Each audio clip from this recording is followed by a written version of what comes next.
name's Rich Hayden. I own Virtual Reality Racing Club. We're here at Goodwood Festival of Speed. I'm here with Purple Sector Performance, which is a race driver training, all levels, club championship, all the way up to Le Mans level. What we do is we help them out with race simulation and driver coaching, and we do that using our SimRace Pro simulators, which you see behind me.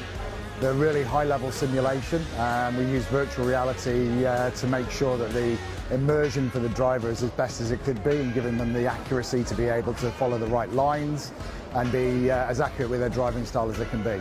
One of the things we use with that is the HTC Vive Pro headset with a real high resolution. It's fantastic for driver training. It's the only way to drive a racing simulator.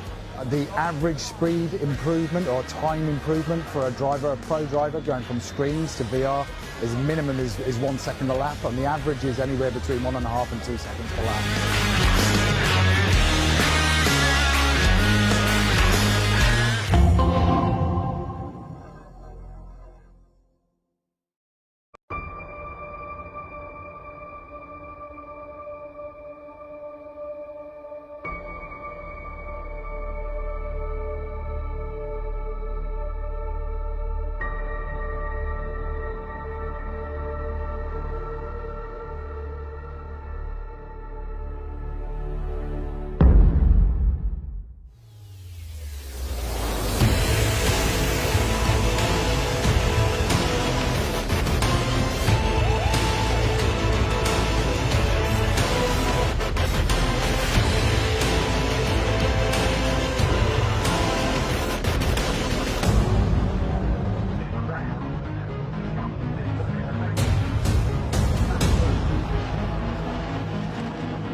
we are away here at Stetterton.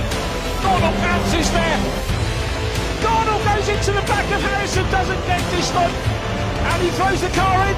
Harrison wins, Palmer second, Gordon third. Got a car on the grass, several cars off.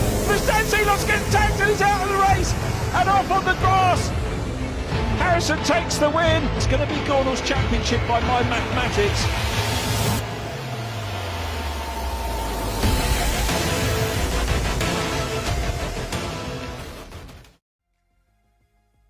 A very warm welcome along to our third weekend of the official Mini Challenge eSeries with Virtual Reality Racing Club. Richard John Neal with Anthony Williams. Anthony, very good morning to you. Excited to have a Silverstone round today.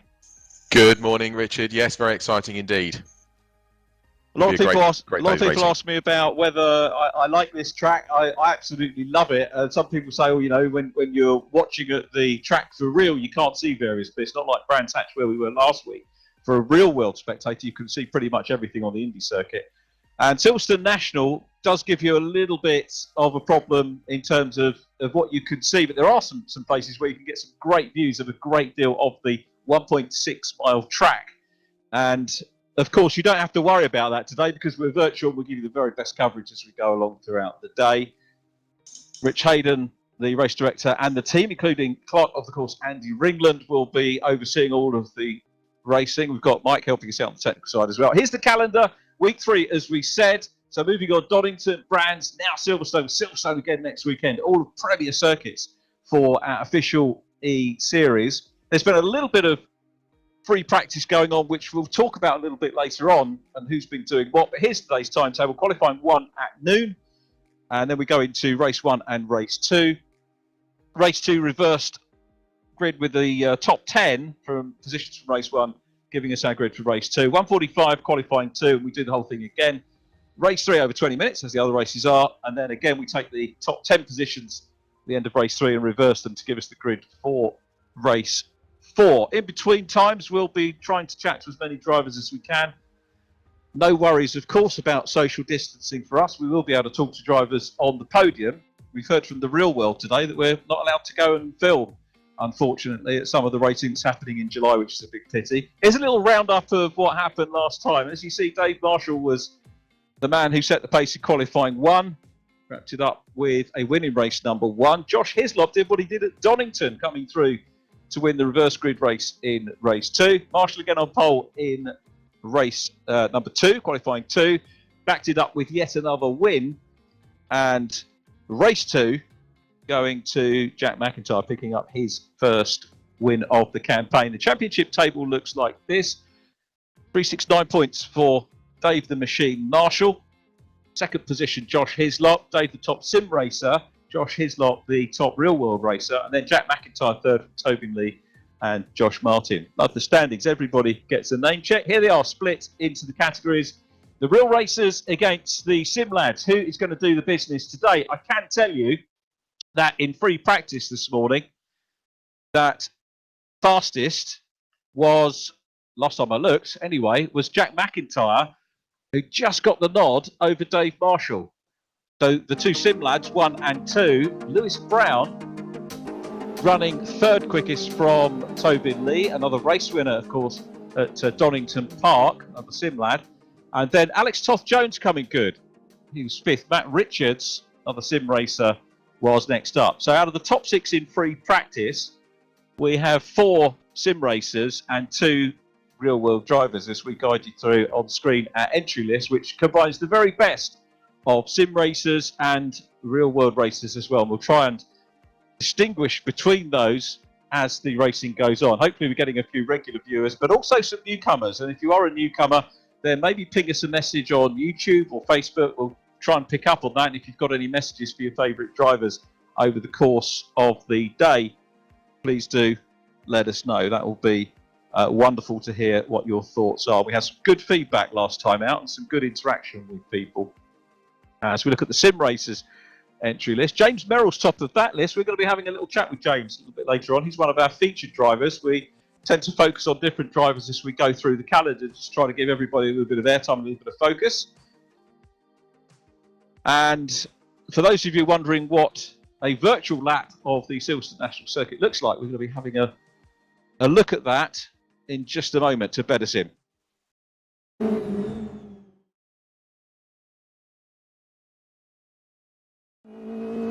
Hi guys, my name's Josh Martin, driver of the Ski Tyres number 89 car in the Mini Challenge eSeries. It's important to get a good exit out of left field and carry as much straight line speed down the start finish straight as you can. Use all the curb on the way into top, drop a gear, clip the curb on the inside and try not to run out too wide on the exit.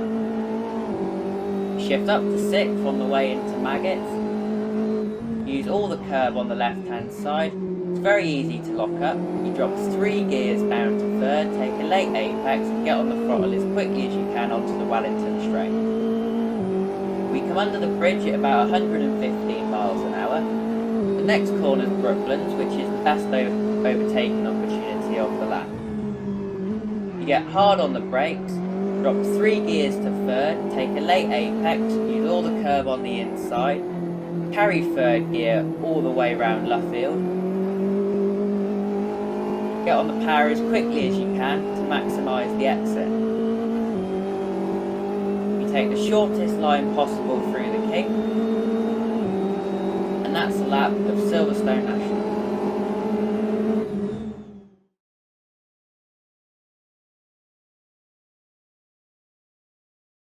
Now, in terms of the prizes that are coming up on this championship, again, those of you that are regular viewers for our first 2 rounds will know what superb prizes we've got.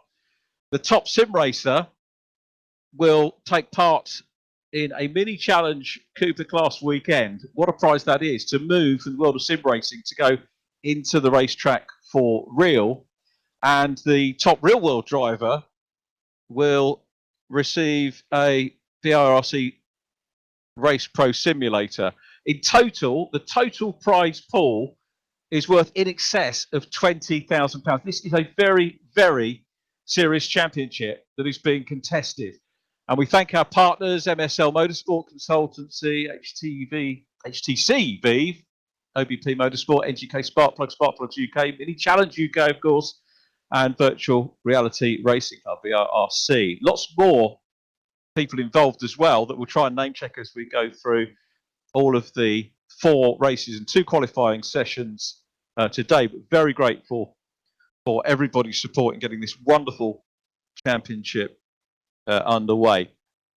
We've got a few minutes before we get qualifying underway today, and probably rather than me wittering on, probably a good chance to ask Anthony. Anthony, how was your week, mate? Good week, busy, lots going on. Just really finalising the details for the real world calendar. We really are almost there now. I'm just getting the sign off from the guys at Toka, and we should be able to release a calendar next week. Oh, that's good. So something we can chat about on the Silverstone International configuration meeting next week. Yeah, that should be possible.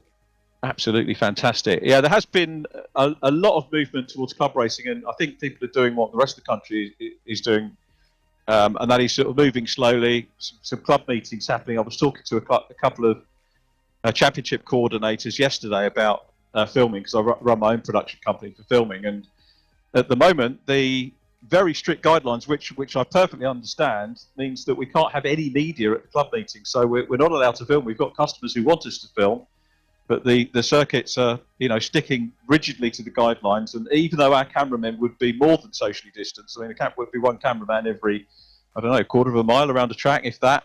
But they're sticking rigidly to it, and that's good to see. It's good that they want to bed the infrastructure in, and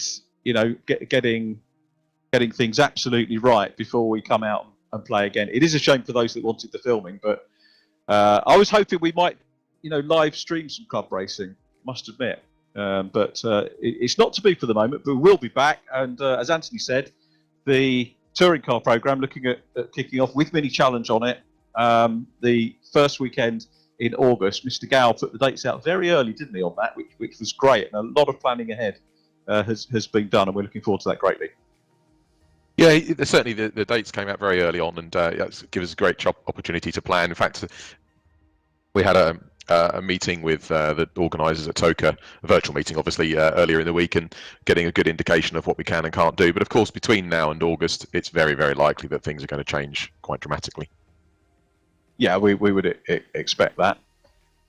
Going back to today's racing, during the week I had a chance to do something we've not done before, and that was hook up with a driver for an interview. I think we're going to be doing a few of these over the coming weeks, and delighted to have had a chat with Ryan Elliott. So let's have a look at my chat with Ryan. Hello and a very warm welcome to the first of a series of interviews that we're going to do with some of the stars of the Mini Challenge eSeries. And a great pleasure to welcome Ryan Elliott into the studio today, the virtual studio that is. Everything's virtual, isn't it, about this race series? The studio, the commentary, the racing, the whole thing. Ryan, really good to see you, and thanks for joining us this morning on this. And what a fantastic start you've made. We've had 2 events so far, and you've had 2 podia, and I think the last event at Brands Hatch really showed consistency because you were hardly out of the top 10. What does it feel like to do that, and are you happy with the progress you're making so far? Yeah, it's an absolute pleasure to be here with you today. Obviously, opportunities like this don't come very often for people like me, so it's an absolute pleasure. So far, we've had a bit of a rough start to the season. I was expecting a lot more, maybe considering some past results, especially in sim stuff. Some of the people who I'm even racing against in this series who I've beaten in the past, but like I said, at this point, I'm just trying to keep the consistency up because obviously there's four races each meeting. It's a really, really long season, and half of the series is that top 10 reverse grid. So my aim's sort of been to have race 1 between positions 7 and 10, so I can get a good reverse grid draw, which in 2 instances worked out well for me, having podiums, being able to get to that top end of the grid just through the reverse grid. But like I say, that's half the season, so it might mean that the people who finish high in race 1, like for instance Dave Marshall, who seems to be doing an amazing job so far, he hasn't been able to maybe have some of the results in the second race, which is where I'm trying to capitalise. I'm sort of doing the opposite of everyone else. Certainly your pace has been there, and as I say, at some point over the season, even Dave Marshall is going to have a bad meeting, but Brands Hatch, you were really very, very consistent indeed. In terms of the overall championship, 8th position, I think, at the moment, but 5th on the sim races. And it looks to me, if we were plotting a graph of your results, you're going to go higher up. I don't want to put pressure on you for the remaining races, but it kind of looks that way. I imagine this is a prelude to other things that you want to do. A lot of racers that do sim racing are quite happy with that. But you have ambitions to get out on circuit, is that right? Yeah, that's correct. So, I mean, I've been karting for probably 7 years this year. Sort of started to take a bit of a step away from it when it came to my studying GCSEs, and now I've gone on to get an actual job. So it's all sort of had to slow down a little bit. But the plan was to be back racing, but this time make the step into cars. I've sort of missed all the junior categories, but then I've come into this mini package doing this eSeries. I've been able to meet new people, like obviously series director Anthony Williams and some of the drivers like Max Coates, even Hammerton, etc. And it's just a really good place for me to prove myself against some of these people that I'd want to be racing in. So the plan would be to race Cooper Pro. I'm looking at buying a car, possibly, maybe making that step up next year. But obviously the pandemic's not helping very much. I mean, it's really unfortunate the situation we're in at the minute, but we just got to push through it. We'll be back racing soon. Everything certainly is changing. The economy, sport, the whole world, politics, everything changing with pandemic, as you rightly say. One of the things that I don't think will change is the appeal of the mini championship, because you've got, what Anthony has put together. It's a ladder, isn't it? I mean, I was fortunate enough to work on Mini Festival last year and get to see all of the mini paddock, whether it's Cooper Am, Cooper Pro, JCWs, and the other classes that they nurture and run superbly. So you can start off anywhere on that ladder, can't you? And I think next year, if next year's calendar is similar to this year's, if you do make it into Cooper Pro, fingers crossed for you. And if there are sponsors out there having a look, they'd be very silly to pass up an opportunity to work with you, not just as sponsors, but as marketing as well, because you'll give them a great day out at the racetrack and a great experience. But Cooper Pro, it's going to be, I think, part of the touring car package again next year. Certainly it was what's planned this year. So terrific value for them if they get involved. Yeah, that was one of the major selling points, I think, when we were looking towards this year, but obviously my studying took over again. But it was that idea where they had 2 meetings on the touring car package. Obviously you get TV exposure, the hospitality opportunities are incredible at touring car meetings, and like you say, the mini family is just incredible. It provides a real ladder, like you were saying. It's unlike when I was maybe looking at Clios before. You sort of have to just jump straight into the Clio Cup. It was quite a big step for someone like myself, but with this, it's sort of like a ladder where I can start maybe in Cooper Am or Cooper Pro, and then work myself up, prove myself into maybe stepping into JCW, which obviously now is the primary feeder of the touring cars, which, like most races, is my absolute dream. That would be absolutely mega to see you there. I'm looking forward to seeing you on the Toker package. I hope you can sort it out. So backpedaling a little bit, maybe background. How old are you at the moment? 18 years old. So you're driving on the road. Have you actually had a go in a race car at all? Yeah, I've been very fortunate to have a couple of testing opportunities. So I've tested initially we did some Saxo testing, did the scholarship there and did quite well. Then I got a taster in a Fiesta Junior around Donington. That was really good. I really enjoyed that. And then towards just before pandemic hit, at the beginning of March, I was testing Ginetta GT5 around Donington, which was a mega experience. But I feel like I enjoy front wheel drive cars.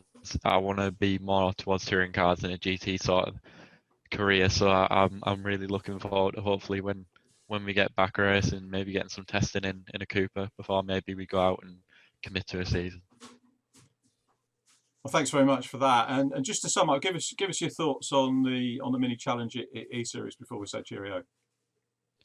It's absolutely mega. I mean, having people like yourself on board to do the commentary is something really uncommon in the sim racing world. The quality of the series, like even when you look at the stewarding, the quality of the streams is just incredible.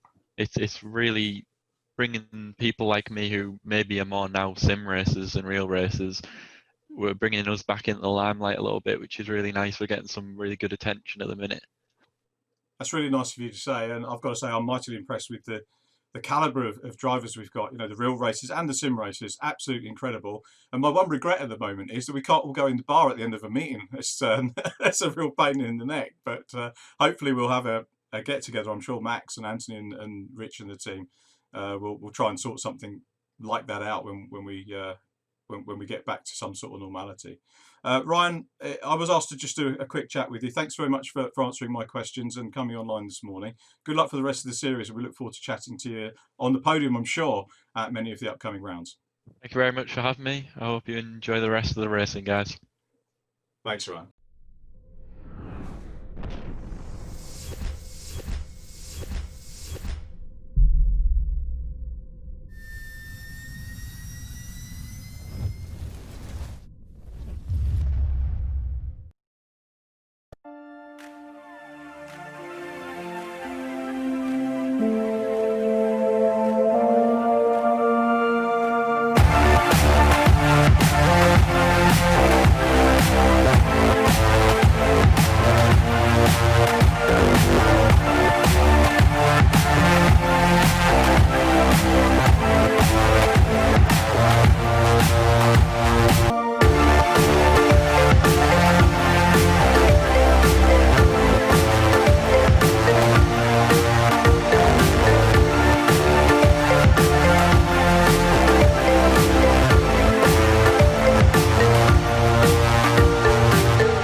Qualifying is underway. Wouldn't you know it, looking at the free practice times, there we were saying that Jack Mack was fastest from Dave Marshall, and Dave Marshall decided to bang in a quick lap right towards the early end. So the machine, Marshall as we're calling him now, was there and bang on the pace at exactly the right time to wind everybody else up. 20 minutes of qualifying is underway. We'll wait till the pace starts to settle down before we begin to look at the time. I tell you what, no, I am going to look at the times because Dave Marshall, straight out of the box, has gone P2, 1:13.018. And it's the birthday boy from yesterday, turned 21 yesterday, Callum Newsham, one of the... Now, do we call them the dynamic duo? I saw on social media they picked up that we called them that, but they're calling themselves the Newsham Nutters, Jordan Brennan and Callum Newsham. Quite like the Newsham Nutters, but does that give due respect to Callum as we look at the 23 car of Ethan Hammerton? He's one of our featured drivers today. We'll be looking at him in race number 1. Rob Butler was quick in free practice, and a number of drivers I think have been availing themselves, Anthony, of a little bit of coaching now as we move through the schedule. Yeah, certainly that's the rumour that I've heard as well, and it's quite interesting that some of that coaching is coming from other drivers on the grid. So whether that's the start of some form of informal teamwork, perhaps in order to try and improve results, I'm not sure. It's a good thing though, and it shows that there's some very good camaraderie out there as well. Yeah, I think the guys will get on well. They've been chatting on the forums, and overall, I think that there's some good spirits amongst them. So yes, it's certainly good to see them trying to help each other out and get at that a little bit quicker. But frankly, they're all so close anyway. I'm not sure we want them to get much closer because this circuit is certainly renowned for incident, and I can imagine we're going to get a few more of those. In fact, actually on social media, remember everybody, make sure you get your comments coming across. Certainly the Newsham Nutters were particularly good at doing that last weekend. But we had a comment from Bradley Dunn just asking about penalties. So just a quick reminder to everybody that we've got some automatic penalties built into the simulator system for track limits. So you get two track limits excesses sort of free without any penalty, but then on the third one, it's an automatic drive-through penalty that's created in the software, so that's automatically done. And then in terms of on-track incidents between drivers after the races, the drivers, just like in the real world, are able to put in a protest, should I say, and then the clerk of the course will look at that incident and determine whether any penalties need to be applied. And last time out at Brands, obviously another close racing circuit, there were a few penalties applied, and that's been taken into account in the championship standings this weekend. Yeah, it's all very well looked at, isn't it, as we look at Max Coates. Funnily enough, it's a bit spooky actually, because when we flicked to Max on shot there, it was the same corner that I remembered a line that Max came out with. Max came and joined us very late notice on the Toka package for the live ITV4 commentary. I think it wasn't arranged till the Saturday night that he was going to come and commentate with us to come and stand in. And it was the same corner. I remember when I thought, blimey, he's really got into this very quickly. And Max does, whatever he does, he can turn his hand to it extremely well, as he did co-commentary with me. And it was the exact point where that twigged in my mind, where we picked up on it. Now, how spooky is that? As we look at Will Fairclough, who's really starting to come on. He's had a little bit of coaching as well. Running the FP0 Pro wheel is Will, 42 years of age from Pembrokeshire, real estate developer, and a Mini Challenge Cooper S-Class driver, had a win in 2018, motorbike enthusiast as well. I love this track. It's for watching racing, and particularly broadcast racing, always one of my favourites, because a lot of people say, and I cast my mind back, when we were at Brands Hatch, I was talking about the Brands Hatch commentator, Brian Jones. There was another commentator who sort of took over from Brian by the name of Robin Murphy. And I remember Robin introducing a Formula Ford racer one weekend and saying, oh, well, he'll be good. He's an instructor at Silverstone, so he'll be good on the straight flat bits, which is not a particularly flattering thing to say.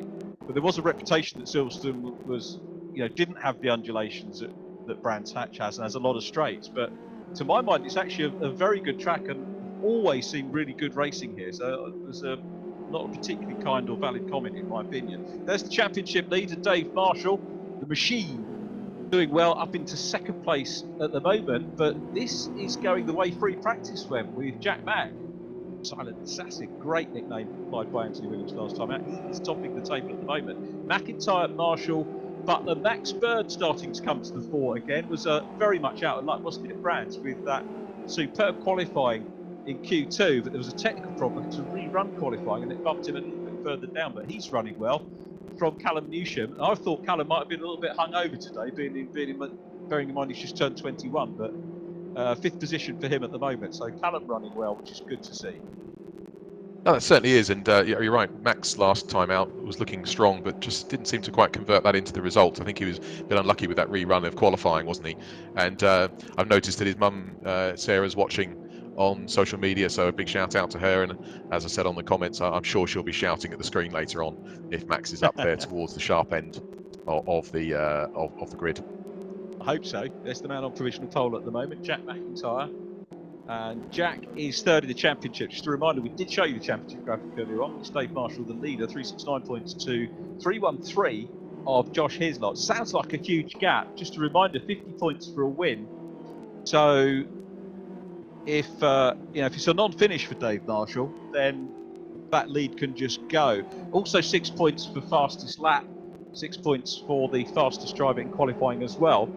From the win, 50 points, we go down to 44 for second, 40 for third, 37, 34, and then down by 2 until we get to, let me see, 25 points for 10th, then it goes down by 1 point for every finisher. So it's all fair that way. Good news, those of you who are watching the Brands Hatch round will probably remember me saying that Lewis Brown was going to have to go to work today. Looks like his dad's let him off work, and he's there. He's 19th on the grid at the moment, so I'm glad to see Lewis Brown there. I'm glad that his dad's seen a bit of sense and allowed him out on track, but he'll want to be a little bit further up the ears at the moment here in Q1.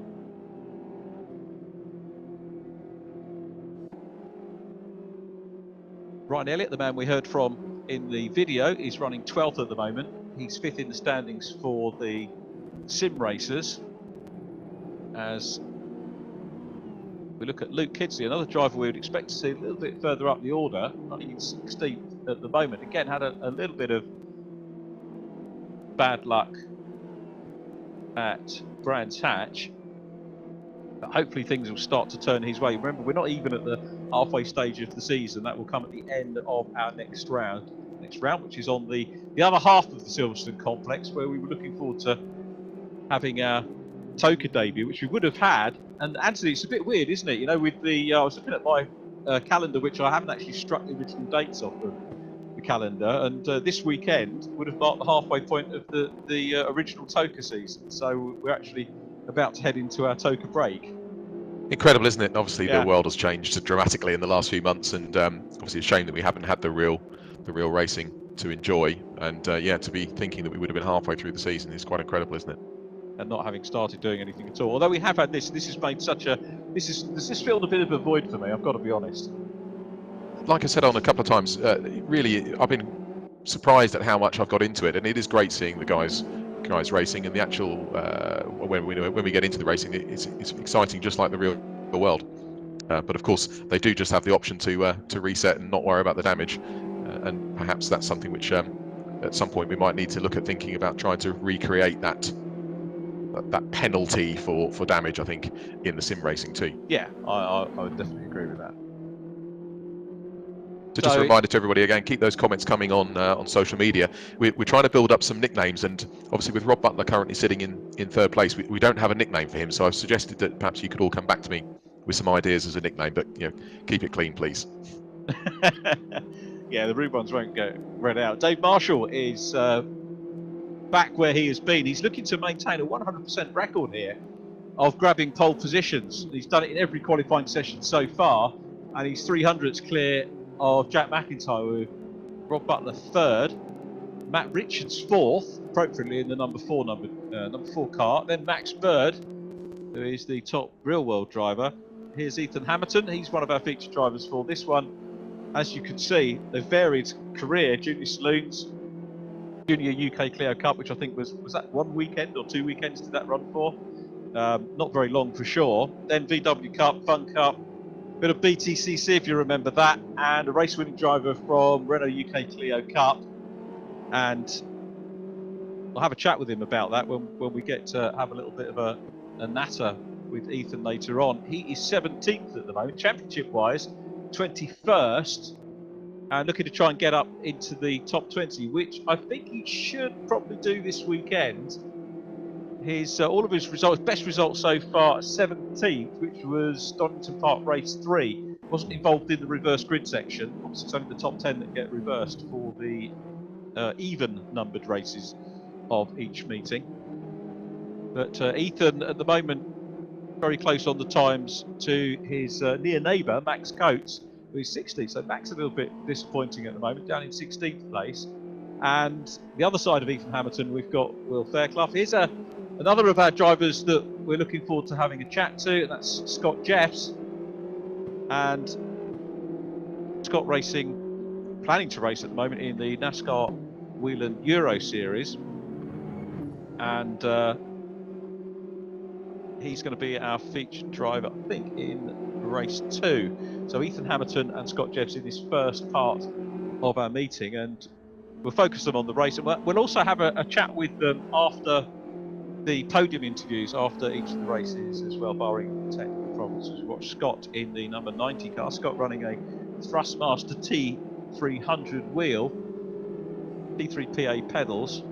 Didn't tell us what screens he's using, but the mixture of screens being used by most of the competitors, mixture of single screen, some competitors using a triple setup or a single curve. Then we'll try and give you a little bit more information on those. The other thing that came through last week, Anthony, was that a lot of drivers now they're in the championship, actually getting competitive and upgrading kit as well. Someone said Dave Marshall done an upgrade. I heard something about that. I think that a different steering wheel, possibly with different feedback, that was mentioned. So I guess that gives him, ultimately more feedback about what's going on underneath him in the car, and perhaps gets a little bit more precise in terms of the cornering. So yes, and I've certainly heard some of the real world drivers have realised that their kits need a little bit of an upgrade, and have been improving elements of those rigs. And it's like just like the real world, you're going to try and get every advantage that you can out of the kit that you've got, and take advice from other people, and just try and move up the order. Yeah, absolutely. And I was chatting with one of the drivers in the week actually, and really just trying to understand a little bit more about these cars. And ultimately, the setup on them is fairly fixed. That they are able to be changed, but in order to make it closer and more competitive and easier for everybody to get to grips with it, we've got a base setup on the car, and that's what they use. They can adjust the fuel levels and a few other things, but basically the cars are very, very straightforward to drive or to set up, and therefore those little changes in terms of feedback and making force feedback steering wheels and the right pedal setup, and indeed making sure your hardware is fast enough to stream all the imagery without too much in the way of glitching, clearly helps make sure that you can get the best possible results. And those results are the sort of thing that James Merrills there is looking to try and achieve, founding director of Merrills Motorsports Limited, a motorsports marketing company, currently studying for a degree in financial trading and investment management, and a supporter of Diabetes UK. I'm always really happy to mention such support. My co-commentator on ITV4, Paul O'Neill, of course, very well known and high profile as a racing diabetic. And I know, James, if you get to watch this back, go and have a chat with Paul at the racetrack, because he really does encourage people and swap stories and experiences about how he copes with that, living with diabetes, and a lot more successful diabetics doing well in motorsport. So good that they all swap ideas and promote the fact that other diabetics can come in and race successfully. James Driving started off, as many drivers do, in karts when he was just 6, so he's been on wheels for a long time. As we look at Tom Williams, and where is Tom at the moment? He's been up at the sharp end now and then. I think he's a little bit further down the order today, Tom Williams. Going to have to dive onto the phone to find out where he is. A little bit far down. Good laps from Alex Toth-Jones up into the top 3.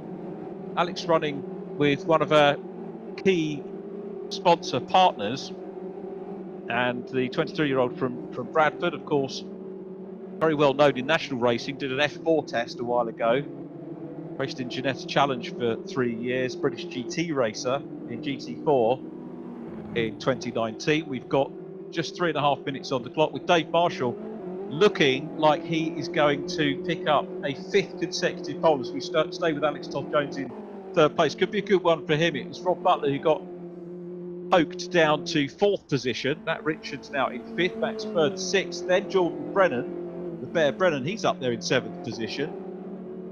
And then in 8th position, Isaac Smith, again, another driver who could very well break into the top 3 and be capable of a win. Tobin Lee, a bit of a surprise for me today, is down there at the moment in 12th place. Tobin 4th in the championship, so could potentially lose a wee bit of ground here on Jack MacIntyre, Josh Hislop and Dave Marshall, who are ahead of him in the championship. Now, talking of Josh Hislop, he's down in 15th. So we've got 2 real key championship contenders, Tobin Lee and Josh Hislop, outside of the top 10 at the moment. This is exactly what Anthony Williams was saying. It is so close. Don't be surprised, although we are, that key drivers can find themselves a little bit further down the grid. Well, this is certainly a circuit that, like Brands, Indy really does pull everybody very close together. But of course, we've seen, even earlier in the year at Donington, these guys are all very close in terms of lap times. I mean, what are we talking? Down to 20th place, less than half a second. So yeah, really close. So having a quick look at the graphic for Kenny Press. He's our featured driver. Alex Toth-Jones in race 3. Kenny Press in race 4. 41-year-old from Draycott, Derbyshire.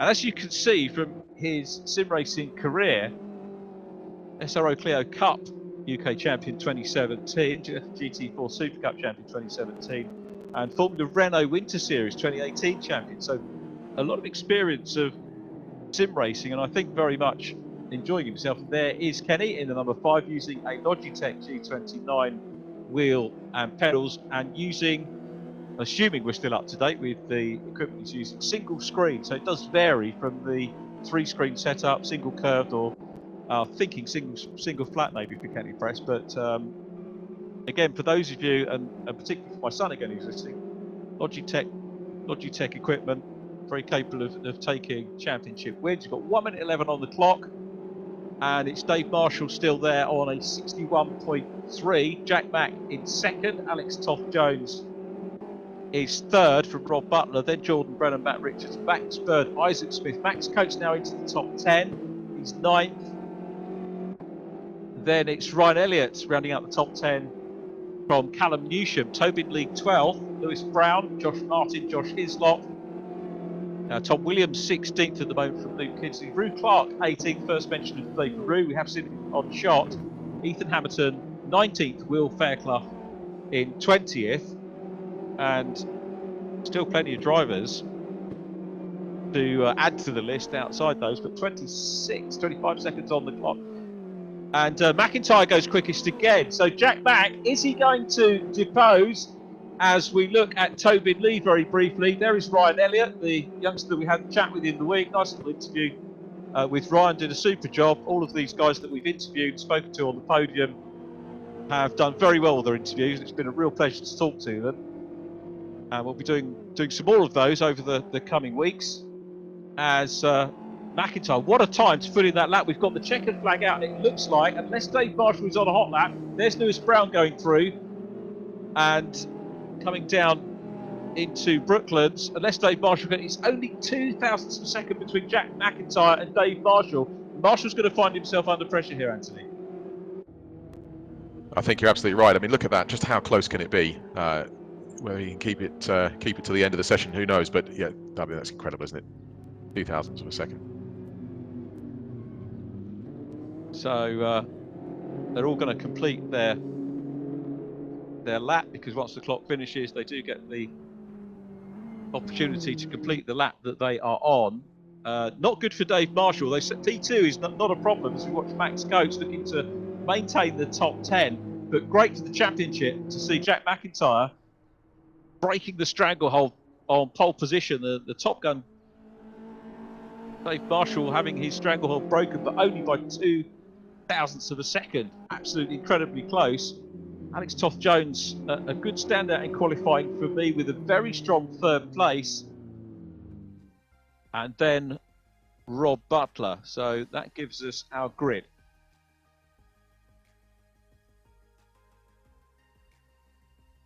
Jordan Brennan is 5th. 6th position going to Matt Richards in the number 4. Then it's Tobin Lee, Max Bird, Isaac Smith next up from Max Coates. So Max is going to be disappointed, I think, to be that far down, but a 61.3 best time. Anthony, predictions for the race with that grid? Well, I mean, it looks like we've got the two sim drivers, Jack MacIntyre and Dave Marshall, just a little bit of a gap. I mean, it's only a tenth and a half, but nevertheless, a little bit of a gap between them and the rest. So I think you could see those two perhaps battling themselves for the win. And then obviously we've got a whole gaggle of other people that could be there for the third podium position. But of course, it could all change in the races anyway. It probably will, won't it? Indeed. Say Hammer into Cop's corner for the first time as the rest of the grid, with Thomas O'Farrell 30th, Ryan Dignan just ahead of him, Theo Bridgeman, who was one of our featured drivers last time out, Scott Jeff's featured driver this time, 27th, ahead of him, James Merrill's another driver that we're looking at, then Kim Economy, I think has been having a wee bit of coaching as well, Mini Real Racer regular, Simon Reed just ahead of him, James MacIntyre in 23rd. Then our Death in Paradise man, Damien Hall, is next up, the Barbadian police officer. Head of, just behind rather, Scott Thorne, Will Fairclough 20th, Ethan Hammerton 19th. Again, around about where we expect him to be based on championship positions so far. Rue Clark in 18th as we move up the grid. 17th, Luke Kidsley, and in 16th position, it is Tom Williams. But new pole position man here, which is, as I say, very good for the series. And the question is, what sort of run from the inside can Dave Marshall get? Remember, pole position is the outside line. Let's have a moment, though, to have a chat with one of our featured drivers, Ethan Hammerton. 19th on the grid, Ethan. How are you, mate? Yeah, not too bad. It's very close out there, especially round here. I think there's 4/10 split in the whole of the top 20. So yeah, it's going to. It is very, very close out there indeed, isn't it? And so, are you happy with what you did? Did you find some track space? Yeah, I managed to get a decent lap in, I think. To be fair, compared to my qualifying, I think I was probably a 10th off, so I was sort of expecting to be around that sort of mark with the times. But yeah, I think it'll all be different in the race because obviously everyone's so close. So there's always some drama on lap one. Just want to try and get through it cleanly and then go from there. That's exactly what Anthony Williams was saying about, that one. It's just going to be a big sort out, isn't it, as we go through. So not too unhappy then. No, not too unhappy. I think, to be honest, this is probably my best result so far. So, yeah, keep chipping away, keep going. That's it, mate. Get into the top 20, then into the top 15, and make sure you're in the top 5 by the time we get to our final event, which is Brands Hatch GP. Hopefully. Nice one. Good luck for the race, fella. And I think we'll have a chat with you after the podium interviews. That is, if you don't make it up onto the podium yourself. Ethan Hammerton there, qualifying in 19th position. Great to have a little chat with him as we look forward to our first race of 4 today. I'm not sure if we're going to get a chance to whether we've got time to have a word with Jack Mack. First race is due to be underway at 12:30. Probably haven't got time to talk to the pole man, but I suspect his name might come up in turn over the course of the rest of the day. But certainly good to have a chat with our first day with Ethan Hammerton.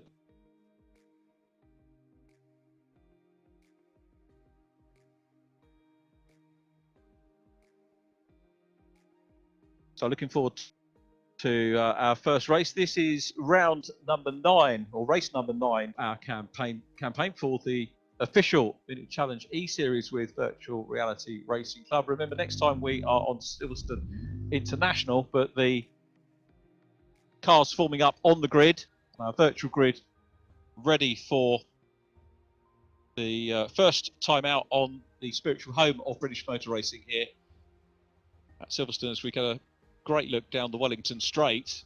Plenty of opportunities to slipstream along there. And it's in many ways a classic layout. There are a lot of overtaking opportunities around here, and it's been interesting to course of the week and which parts of the track they struggle with. And the most struggles that I found were coming out of Baggots and heading up in towards Beckett's. Baggots is the left-hand sweep, and then round to Beckett's in the right. But the cars are on the grid. We're getting ready for our first race of the day. Jack MacIntyre and Dave Marshall are on the front of the grid, and that iconic view from Copse Corner as the lights go on and we get ready. MacIntyre in blue, right of the front, left of the front row as we look at them, and he's outside. It's MacIntyre that makes a good start. Marshall slotting into second position, but Jack Mack, it is that leads him around Copse Corner for the first time, and a good start from him. This is one of the areas where we'll get track limits. We won't get any track limits penalties on lap 1, as you've heard already from Anthony Williams. They get a couple of strikes before they go out. Nice bit of curb cab there as they go through Maggots, and a super start there by Jack MacIntyre, who leads them around Beckett's. But Dave Marshall having a look up the inside line here. Marshall read that well, but he's on the outside line as they come down the Wellington straight. MacIntyre's got the run as they come into the left-hander at Brooklands, so I think they will hang on to it. Question here is, will Marshall just back out of that or try and go around the outside line? He's sticking on the outside, and that tees him up with the inside as they go into Luffield. Superb stuff from Dave Marshall. Superb. Wonderful stuff, Anthony. Absolute classic Silverstone overtaking manoeuvre there, isn't it? And it really does create some exciting racing. Not the most exciting circuit to drive, but great to race on. Oh, it's a super one to watch the racing on as well. And I tell you what, Jack MacIntyre is coming back. MacIntyre back in the position. Marshall's got to brave it out on the outside line again as they go through Copse for the second time. Watch for track limits there. Just like the real thing. Incredible. Couple of cars going well over it.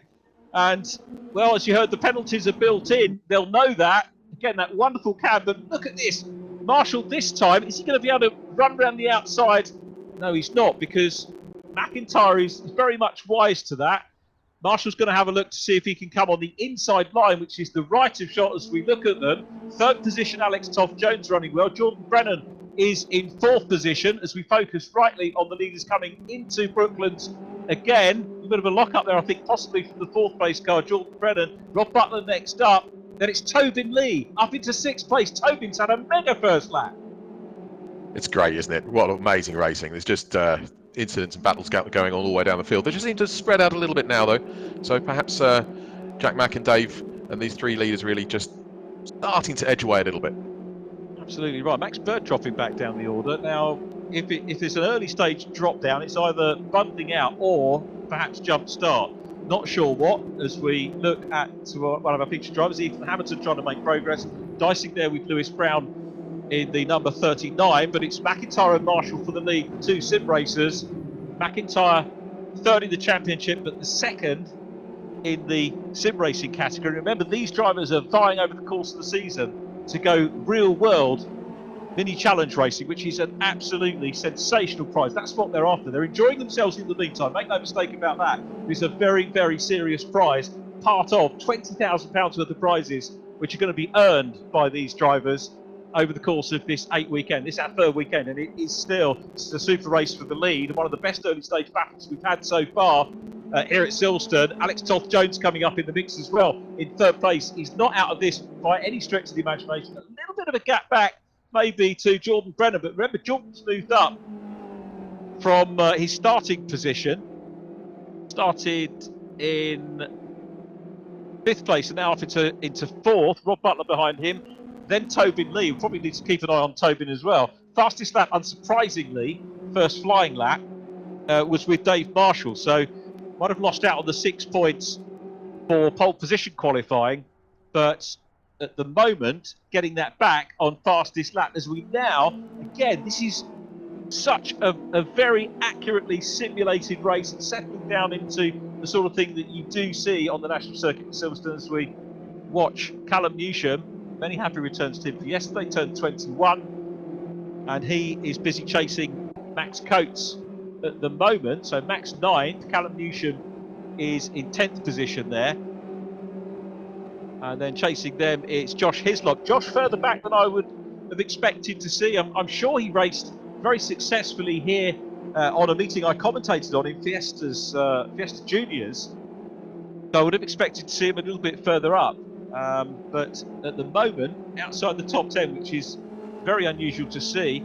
Luke Kidsley behind him, then Lewis Brown. This, though, the battle for the lead, and Dave Marshall is trying to work out what he can do as he comes onto Wellington Straight, following the race leader, Jack MacIntyre. What can he do? I mean, he's certainly getting that slipstream here. You can just see him edging in. Whether it's going to be quite close enough to make a move, he's going for it. But will he be able to make it stick? It's looking possible, but of course, as they turn right, he loses out again. Yeah, but it's so close, isn't it? Yeah, Jack MacIntrye knew what he was doing there and holds on to it. There is a danger as you come out of Woodcote here that you can leave the door open and allow a pursuer to nip through on the inside line, maybe with a bit more momentum. Certainly not the case at the moment with the 66 car.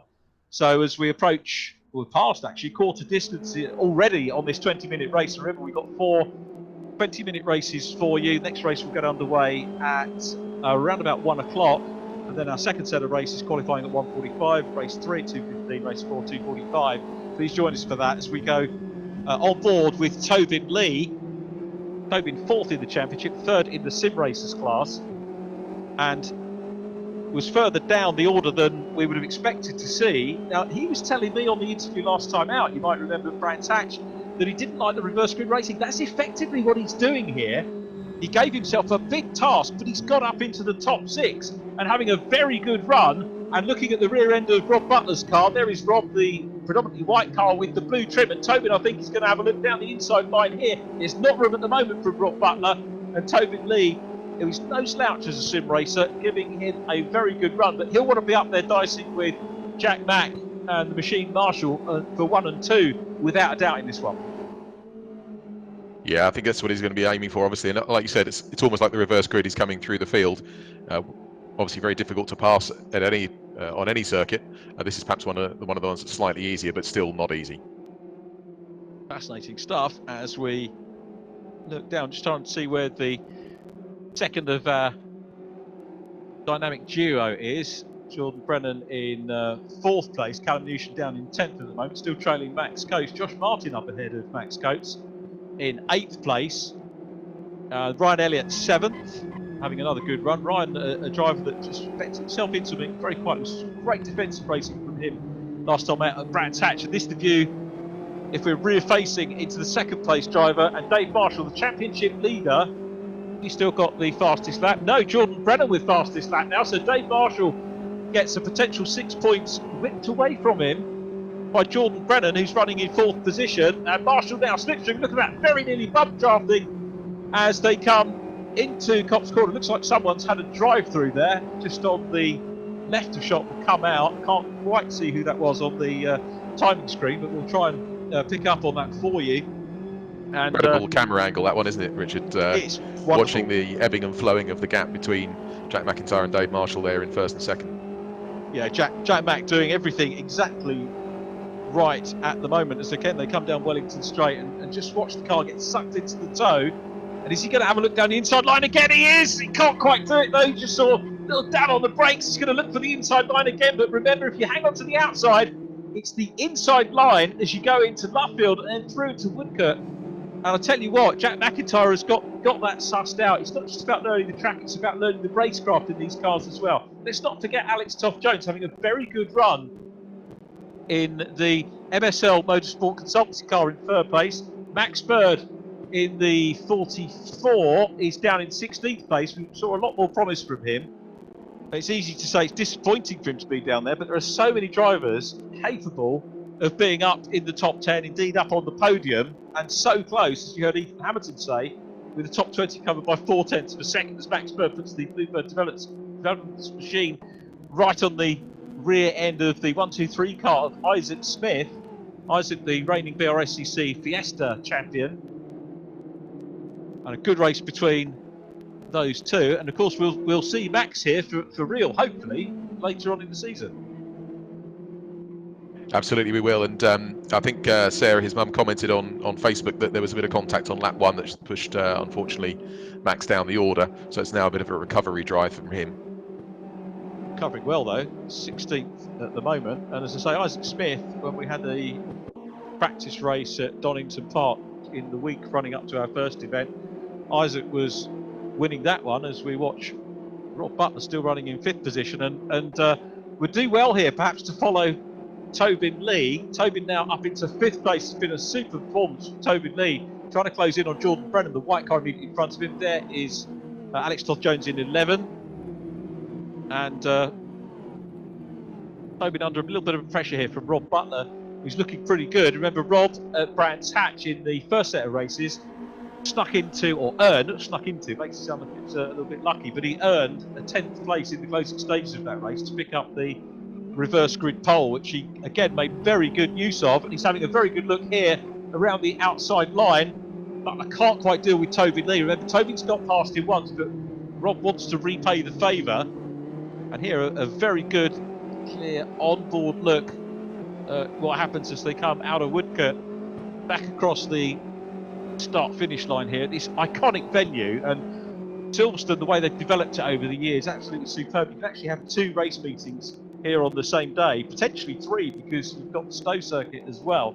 If you've ever been there, it's Kiam Economy in the 21 car, another real world mini championship regular, comes from Lichfield in Staffordshire, 45 years of age, so one of the more mature drivers running in this championship. Where is Keir at the moment? 23rd place, and chasing Theo Bridgeman, one of our featured drivers from last time out.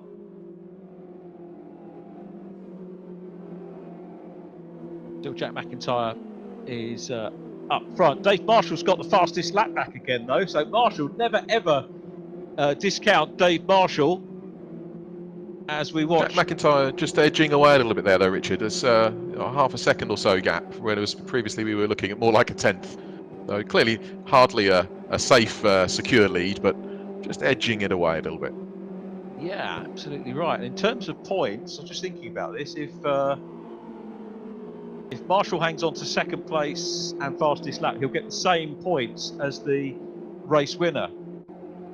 So they both get 50 points. So it's all to play for Marshall, and he's sort of in a position here. He won't necessarily play the game, but he's in a position where he could start to just consolidate points because he's got a reasonable lead. He just needs to keep finishing. We're watching Josh Hislop, who's up ahead of Callum Newsham. So Josh Hislop there.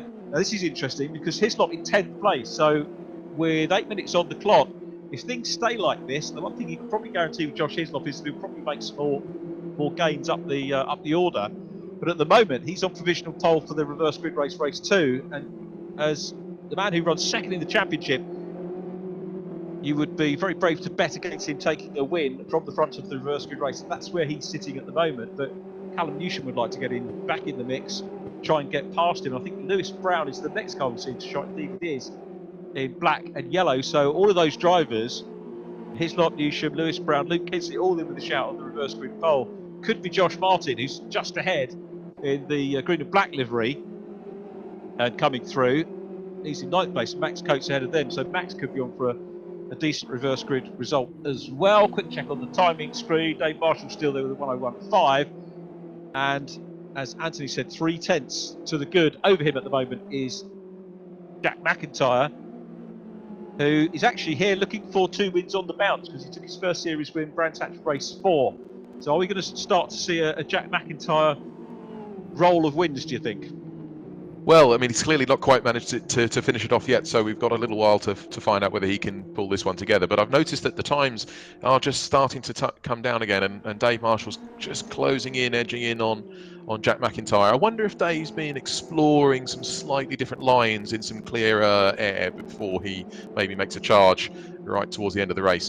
But yeah, that gap's just edging back down again now. Certainly it is, isn't it? It is coming down. It's not the pattern we've seen over previous races where Dave Marshall's got away off the front. He's having to work for this one. So we watch Scott Jeffs having a good battle with James Merrill, one of our featured drivers this weekend. Super battle. It's for 20th position, but a good race between the two, and Scott's going to have a look up the inside line as they come through Copse Corner and makes it through. Very good move indeed by him. Another super shot here, Max Coates busy looking at Ryan Elliott, so those two having a good battle. Elliott in 7th place, Max trying to close down on him. Great shot of Ryan Elliott immediately in front. These two, again, I think virtually near neighbours, certainly up from the northeast, as Coates tries to have a look on the inside line. Quite doing there. Max at the moment is 7th in the championship. Matt Richards just ahead of him. Max the 3rd, the podium position in the real world races at the moment as we watch him. I'm not sure if he's live streaming today. Had some issues with live streaming his own setup separately from this so that people could see what he was doing. But wound up with a little bit of net lag, which I think was affecting his racing a little bit. So I'm not sure if he's doing that today, but still trying to chase Ryan Elliott, who's having a good one at the moment in 7th position. Gap definitely come down. This is the battle for the lead, as Anthony rightly pointed out. The 66 car piling the pressure on and having a look up the inside line again as they come into Brooklands, but Jack Mack trying to hang on to it on the outside line if Marshall could get across, and there's a little bit of contact there between the two, and that was real world racing, wasn't it? MacIntyre was having none of it, Anthony. No, that was pretty robust for sure, and again, just managed to hold on to it. Whether that's something that Dave Marshall maybe wants to have somebody have a look at after the race, I'm not sure, but it's still clearly very close, and we've got plenty of time for Dave Marshall to have another attempt at making a move stick. Yeah, super stuff, isn't it? Really getting stuck in, as you can see. Sponsored by Silverstone Composite, so effectively you could say home tarmac for the championship leader, who is not giving up the chase at all, having a very, very good stat at the moment. Dave Marshall, 26 years of age, from Seaham County, Durham, has done a little bit of track action on four wheels, did the Want to Race Scholarship, he was a finalist in 2019, and was a Team Hard Scholarship finalist last year. But in terms of actual car racing, hasn't done any, but you could see that, well, any of these drivers in this field would be a very competent and able addition to real-world grids. And this is a great race, and I'll tell you what, I think MacIntyre's getting a bit flustered, makes a mistake, runs wide, and the machine needs no second invitation to pop through on the inside line. Now, was that a pressure mistake, do you think? I think it certainly looked that way, didn't it? He's clearly come under pressure for the last 17 minutes, and in the end, maybe just a small mistake has cost him that opportunity for the win and to displace the machine from that top spot. Incredible stuff. A move on lap 17 then for Jack MacIntyre. Here's Alex Toth-Jones. Podium in the offing for Alex. That's good news. Top real-world racer in this one. So we're looking at the real-world class leader. Jordan Brennan not that far away. Tobin Lee still in 5th. The race has settled down. Rob Butler in 6th position. Matt Elliott 7th. Max Coates is next up. But this is good stuff from Alex Toth-Jones. Yeah, Alex has been consistently, I think, the top real world racer, and obviously that's been reflected in the championship points. He's certainly doing a solid job, and yeah, he's not been dropped by those two top sim races either. No, he hasn't. Yeah, a bit of a gap there, but certainly not being embarrassed by them. No, indeed. Looking for a second podium of the season. His first podium was in the reverse grid race, I think reverse grid race 2, race 4 of the meeting at Donington Park. So good to see him back on form this weekend. And they'll be pleased to put a podium slot together from fastest at the front as we go dual screen and we look at Theo Bridgeman coming into a little bit of pressure from James Merrill's having a little nibble away there. So good battle between those drivers. In the mix as well is Kia McConomy, the third of those cars. The green car has left of shot. We focus on Alex Toth-Jones again, coming through in 3rd place. Quick check on fastest lap, still with Dave Marshall. So it's going to be maximum points. I said that, you know, at some point he may well start to do the maths and think about what's safe, but he just wanted to go through. He knew he had the opportunity to have forced MacIntyre into running a little bit wide. Yeah, and he's now stamping his authority on that lead, isn't he? And just being able to put a little bit of a gap to Jack MacIntyre, who really did put on a sterling effort in those first 3 quarters of the race, but just came under a little bit too much pressure, I think, towards the end. Great race going on here between Max Coates and Josh Martin. Josh Martin, our Cooper class driver this year, new to the championships, looking pretty strong actually as one of the real world racers here. I'm quite impressed with his driving, really putting some pressure on Max Coates, obviously a much more experienced driver. Yeah, Josh is the second in the real world standings coming into this one, and has been mighty impressive with, I think, only one finish outside the top 10 so far, which was at Donington Park, but extremely consistent, regular front runner, and it's not going to be too long before we see Josh getting a maiden podium here. And as you say, just coming under a bit of pressure at the moment from Josh Hislop, who's still in 10th place. So we're looking at the guys that are going to start off the front in the next race, because we've only got 25 seconds plus the 1 lap to go. And Josh Martin wants to relieve Max Coates of some points. Those two fairly close together in the championship. Josh on 280, Max Coates on 236. So just going to be taking a handful of points away from each other at the moment. Although, of course, if he stays in the position he's in, he gets a nice front row position, doesn't he, alongside Hislop, Josh Hislop. Whereas if he does pass Max, he'll be on the second row, and obviously still a good position for the reverse grid race, but perhaps just that little bit more dangerous to be in the middle rather than right at the front. Yeah, definitely. As the bun fight going down into Cops will have a say on it. Clock's run out, so we are going to be onto the last lap for the leader, race leader Dave Marshall. There he is, left of shot, 66 car. Lost his 100% record in terms of qualifying, but in terms of race 1 wins, this is going to be another one. Fastest off the front, he's taken all of the race wins so far, so looking for a 5th win of the series, and looking good as he comes across the line now, with the gap back to Jack MacIntyre in 2nd place. Alex Toth-Jones still in 3rd. Jordan Brennan running 4th here. Jordan Brennan, this is going to be another best for him, because his previous best was 5th place off the fastest off the front race 4 at Donington Park. So Jordan Brennan, haven't seen a huge amount of him in this race, but again holding up well and continually improving. So the Newsham Nutters going to be cheering him on. Yeah, I can see on Facebook some comments about Jordan, and there's a suggestion that really he ought to be getting in the real world seat and having a go on in the real world racing, which would be great to see. Yeah, it would be good. There's going to be pressure on Mick and the lads to do that now, isn't there? Yeah, I think you could be right. So Josh Martin still involved in that super battle that we've got in the right-hand pane, coming under pressure from Josh Hislop, and immediately ahead of them, Josh Martin, Max Coates, Ryan Elliott in the mix as well.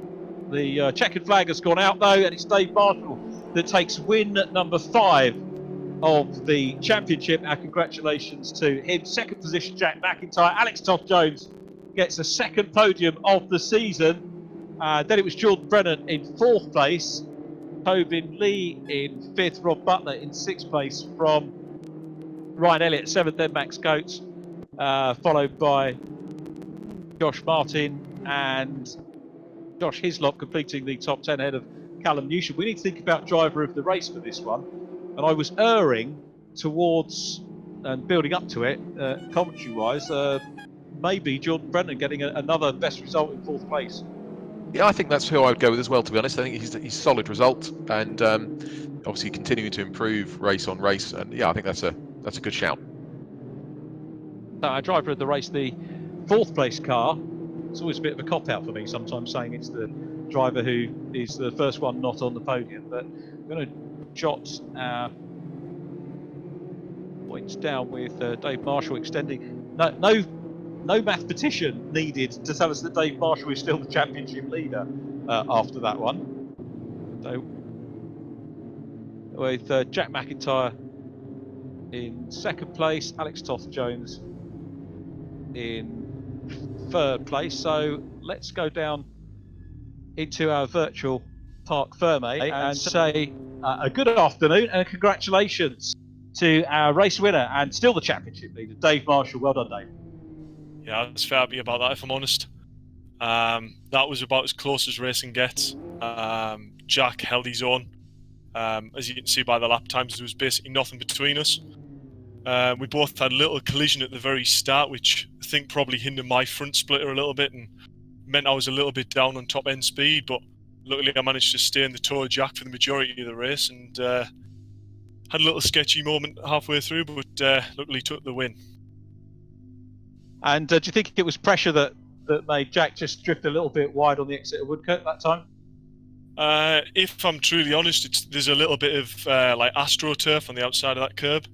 And we probably don't usually run that far wide, so I think he probably just misjudged it a little bit, ran off the curb and just wasn't expecting to pull him quite as far into the gravel. So I don't think it was pressure, just probably didn't expect the track to do that, to be fair.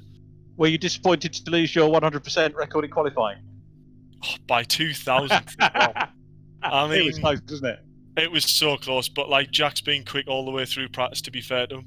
I knew it was going to be really tight between us. But to be fair, the rest of the grid, especially on this track, they've been honest all the way. So fair play to all the lads in the series. Absolutely right. Dave, well done. Many congratulations. We'll see you off 10th on the grid for race 2. Let's have a word with the man who finished in second place in that one, Jack MacIntrye. Good to talk to you again, Jack. Congratulations. Frustrated at losing out there? Yeah, a little bit. I was thrilled to finally take a pole away from Dave, but a really good race. I can't be disappointed with the second there. I think the few little contacts that we had just unsettled the car a little bit, and I made a couple of mistakes, like you say, through the exit. But yeah, still happy. Second place is second place. Still another 3 races today, so hopefully improve on. Very good. As you say, you're the man to take away the pole record from Top Gun Marshall, which was a good result. And for a moment, I wondered if it was the kiss of death from me in the commentary, because I was saying, this is a follow-on from Brands because you won race 4 at Brands Hatch. It looked like you were going to go for the double, but it wasn't to be. But a good race nonetheless. You soaked up a lot of pressure for a long time before just losing out on lap 17. Yeah, I think the qualifying was really good. It was the very last lap of the session that I managed to just pip Dave. So yeah, chuffed with that. And then the pressure all race was really tough. It was probably just me not adapting to the tyres and the pressure. But yeah, still really happy. Really well drove by Dave, and some really good fair race. Nice one. Well done, Jack. We'll have a word with you a little bit later on and go to the man who finished in 3rd position, but class winner significantly, which is for the real world racing drivers, and that is Alex Toth-Jones. Great to talk to you again, Alex. Well done. Yeah, it's nice to be back. Brands wasn't ideal for me, but yeah, seemed to be a bit more comfortable round here today. Those 2 boys disappeared in front. I thought I might catch up the remains when they started battling, but no, their pace is insane. So for me, it was quite a lonely race, just looking after that front left tyre, because it does take a hammering round here, and then just kind of gauging the gap to the guys behind. But yeah, it turned out all right. Superb, very well done. And any thoughts as we look forward to race 2? I think the reverse grid makes it obviously a little bit tougher. Starting in that mid-pack, anything can happen. I think just get through the first lap and then aim for the podium again. But as we found out with this championship, it's all about points. Points mean prizes at the end of the day. So I need to collect as many as I can after Brands Hatch. You're certainly clawing them in on Mac's coach today, so you've got a good few positions between yourself and Max. So just wanted to ask, actually, what's the ritual or routine, if there is one, between race 1 and race 2? Because there's not much of a turnaround time. Do you get to have a drink or just change anything? With the car, it's quite fixed. I'm quite happy with where it is. Maybe tweak the fuel load a little bit, but yeah, I've got everything next to me. Got a banana, some cereal, got a drink. It's comfy. Love it. Love it. And we're very grateful to MSL Motorsport Consultancy for their big input into this championship as well. So please pass on our regards and thanks to them. Alex, it's Anthony here. Just a quick question for you, for Richard. Let me just have a quick word with you about something. You mentioned about the tyre degradation on the left hand front tyre. How realistic is that in comparison to your real world racing experiences around this circuit? It is quite comparable. I mean, obviously last year we were around the GP, which had obviously a little bit more equal number of lefts and rights. But it is impressive how this simulator does, generate the tyre degradation. It is only marginal, but when the grid is so tight and compact, a tenth of a second can mean the world of difference. So looking after that front tyre in the early phases of the race can turn out to be crucial. No, that's good to get that insight into how it works. No problem. Thanks for that, Anthony, and thanks to our 3 podium runners there. Alex Toth-Jones, we just heard from, Jack MacIntrye, pole position man, but pipped into 2nd position by race winner Dave Marshall, who continues to lead the championship. I can't remember if I said it in the interview or not, but I've got a feeling that Jack MacIntrye may well have snuck into 2nd position points-wise there. It is very difficult to juggle points and work them out as we go through, but I think with Josh Hislop finishing down in 10th place, that would have given him 25 points. Jack Mac had 44.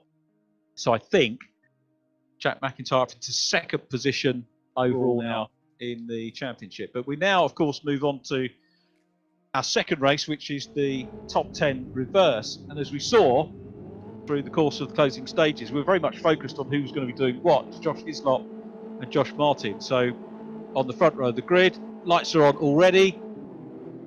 Out go the lights, and we are official mini challenge eSeries racing with Virtual Reality Racing Club. It's a super start. We said you'd have to be brave to bet against Josh Hislop. NHS proudly emblazoned on the side of the car. We are in this series racing money for the NHS, and it's Josh Martin in second place. Oh, and did Martin go wide there? Yes, he did. Martin spears off. And it is Josh Hislop who leads this run with Max Coates in second place, but coming under pressure from Rob Butler. Tobin Lee is next up. Then Jordan Brennan, our driver of the race in race number 1. But super start by Josh Hislop here, making the most of that reverse grid, Anthony. Very much so, yeah, really great start for him. And nice little gap already because the other guys behind him were all battling away. Yeah, this is what you need to do. Get your head down, start to get away. We'll focus, of course, on Jack MacIntyre and Dave Marshall. Marshall's performance in the reverse grid races has been that he'll make 1 or 2 places up. In the first weekend we had at Brands Hatch, he was, in fact, lost places in the opening, in the second races, the reverse grid races, but he still scored well and, of course, emerged as the championship leader after Brands Hatch, which he's held since. And it could be a similar pattern here, but he's going to have to be mindful of the new second place man in the championship, Jack MacIntyre, who is 1 place ahead of him at the moment. Many of the other drivers, of course, that were outside the top 10, like Lewis Brown, are going to be keen to get into the top 10 here and grab some points if they can. Ethan Hammerton trying to have a little nibble up the inside line, our featured driver from race number 1. This race, of course, we switch our attention to Scott Jeffs. And hopefully, we had a chat with Ethan after qualifying, but we'll have a word with Scott before we go to our break after we've done the podium interviews. But there is Ethan Hammerton in the 22nd on track at the moment, and about to have a little go at Will Fairclough if he can try and nip past. 7 tenths the gap at the moment. Hislop to Coates. Ryan Elliott in 3rd, so Ryan on and chasing hard for a 3rd podium of the season, maybe a little bit higher up. Lewis Brown running well in the 39 car. Jack MacIntyre making progress as well. MacIntyre and Dave Marshall looking to work their way through the pack as well as they head again down towards the Wellington Straight. Number 90 car, Scott Jeffs, our focused driver, featured driver for this one. And Scott at the moment down in 24th place, trying to close down on Theo Bridgeman, the ex-BRSEC Fiesta driver. I think down behind them at the moment is Rue Clark, chasing them in yellow as well. And Scott Elliott now up into 2nd position. Max Coates down to 3rd. So Ryan Elliott, sorry, is up into P2. So nice move by Ryan Elliott, then up into P2. Max Coates down into 3rd place. And now has Elliott got the pace here to close down on Josh Hislop out front? We'll have to keep an eye on the lap times. Fastest man on track at the moment, as he was in the early stages of race 1, is Jordan Brennan. So Brennan setting the pace again and running well in 4th place, but it's Hislop, 1.1 seconds to good over Ryan Elliott. It'll be interesting to see now Ryan gets a clear lap ahead of Max Coates, whether he can close in. And a brief focus there on James MacIntyre. Max Bird just in front of him as well, and it looks like Bird's managing to get a position here, which he does down the inside line. Bird passing Simon Reed. The 47 car is that of James MacIntyre. So plenty of very good racing going on down the order. And there is Tobin Lee, 6th position at the moment, chasing Dave Marshall. So Marshall here, actually one of the strongest showings we've seen from Dave Marshall, isn't it, in the reverse grid race, up into 5th, 10th on the grid. Yeah, normally Dave tends to, on these reverse grids, just sort of gradually pick away and perhaps end up somewhere pretty close to the front by the end of the race. But actually this time we're only 4.5 minutes in, and he's already up to 5th place and pressuring for 4th. So I think this is a good example of a reverse grid race for Dave Marshall. I wonder if that's partially mindset, Anthony, because we were talking to him last time out and we were saying, how aware were you of the points at Brands Hatch? He knew exactly how many points he'd scored, so it might be now that he feels in his mind that he's got a decent enough lead, he can make a few more moves, bag a few more points, and if he doesn't feel the pressure, maybe that's the strategy. As we watch Matt Richards coming under a little bit of pressure. 246 Damien Hall involved in the mix there as well. Luke Kidsley right behind as well. Unusual to see Matt Richards that far back, I must admit. He's been up with a 6 in the championship coming into the meeting. Podium finish, a 2nd position in the 2nd reverse grid race at Brands Hatch. But again, underlining just how mixed up all of the results get in this championship. Hislop 1.1. The gap's come down. Ryan Elliott has taken just over a 1/10 of a second out of Josh Hislop's lead on a couple of clear laps now that he's dealt with Max Coates in 3rd position. So Ryan Elliott, the driver we had the interview with, how poignant would it be if our featured video driver managed to grab a win? He's got some work to do. The gap now comes down to less than a second, 1st to 2nd position. Yeah, and I think he's dragging Max with him as well. So Max is, clearly, as you can see on the screen there, he's really right up there with Ryan Elliott. I wonder if they might just be holding each other up a little bit, actually, and if they perhaps just focus on the guys ahead, or Josh ahead, that they might be able to catch up with him a little bit more easily, because that gap, although it is coming down, it's coming down extremely slowly. Yeah, I would agree with that. In real world racing, you'd be able to see the driver behind in your mirror sort of pointing ahead, and I'm frantically waving my arm, which nobody can see, to show you what I mean. So that's pretty useless. We do that in the commentary box all the time, to be perfectly honest. I always get told off for pointing at the screen. Nobody can see what I'm pointing at, but we do it anyway, such as the passion for the racing as Max Coates looks for that 2nd position, side by side as they go through Maggots. And it's Coates on the inside line, but Ryan Elliott knows that if he can hold on to the outside, he'll grab the inside line down into Brooklands along the Wellington Straight. They're side by side. This is for 2nd place, and exactly as you called it, Anthony. They're slowing each other up. They're allowing Josh Hislop to get away. The gap, last time we looked at it, was just over a second from 9:10. So Hislop here probably metaphorically rubbing his hands together. Jack MacIntrye with the fastest lap at the moment. Good stuff from Ryan Elliott. We saw him do some great defensive driving at Brands Hatch, and this is very good strategic driving here, good attacking driving to maintain 2nd position ahead of Max Coates. Those two are in a good race. Fantastic race between the 2 of them, but they've really got to watch out, because Dave Marshall now is also just starting to edge back up to the rear bumper of Max Coates over the next lap or 2, and the gap's already come down by about 3 or 4 tenths.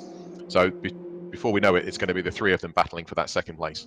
Absolutely right. This is progress, isn't it? Not that Dave Marshall needs progress, but if he can get a win in the opening race and a podium in the reverse grid race, that is going to be an awesome result for the machine. There is Coatesy, though, having a very good look, a real good nibble at the back end of Ryan's car. So we've almost got a 6-car train battling over 2nd place as Coates goes to the inside line again. Is he going to be able to get the position? Well, it's the outsiders that come into Brooklands. But if he can brave it out here, Coates will have the inside line for Luffield.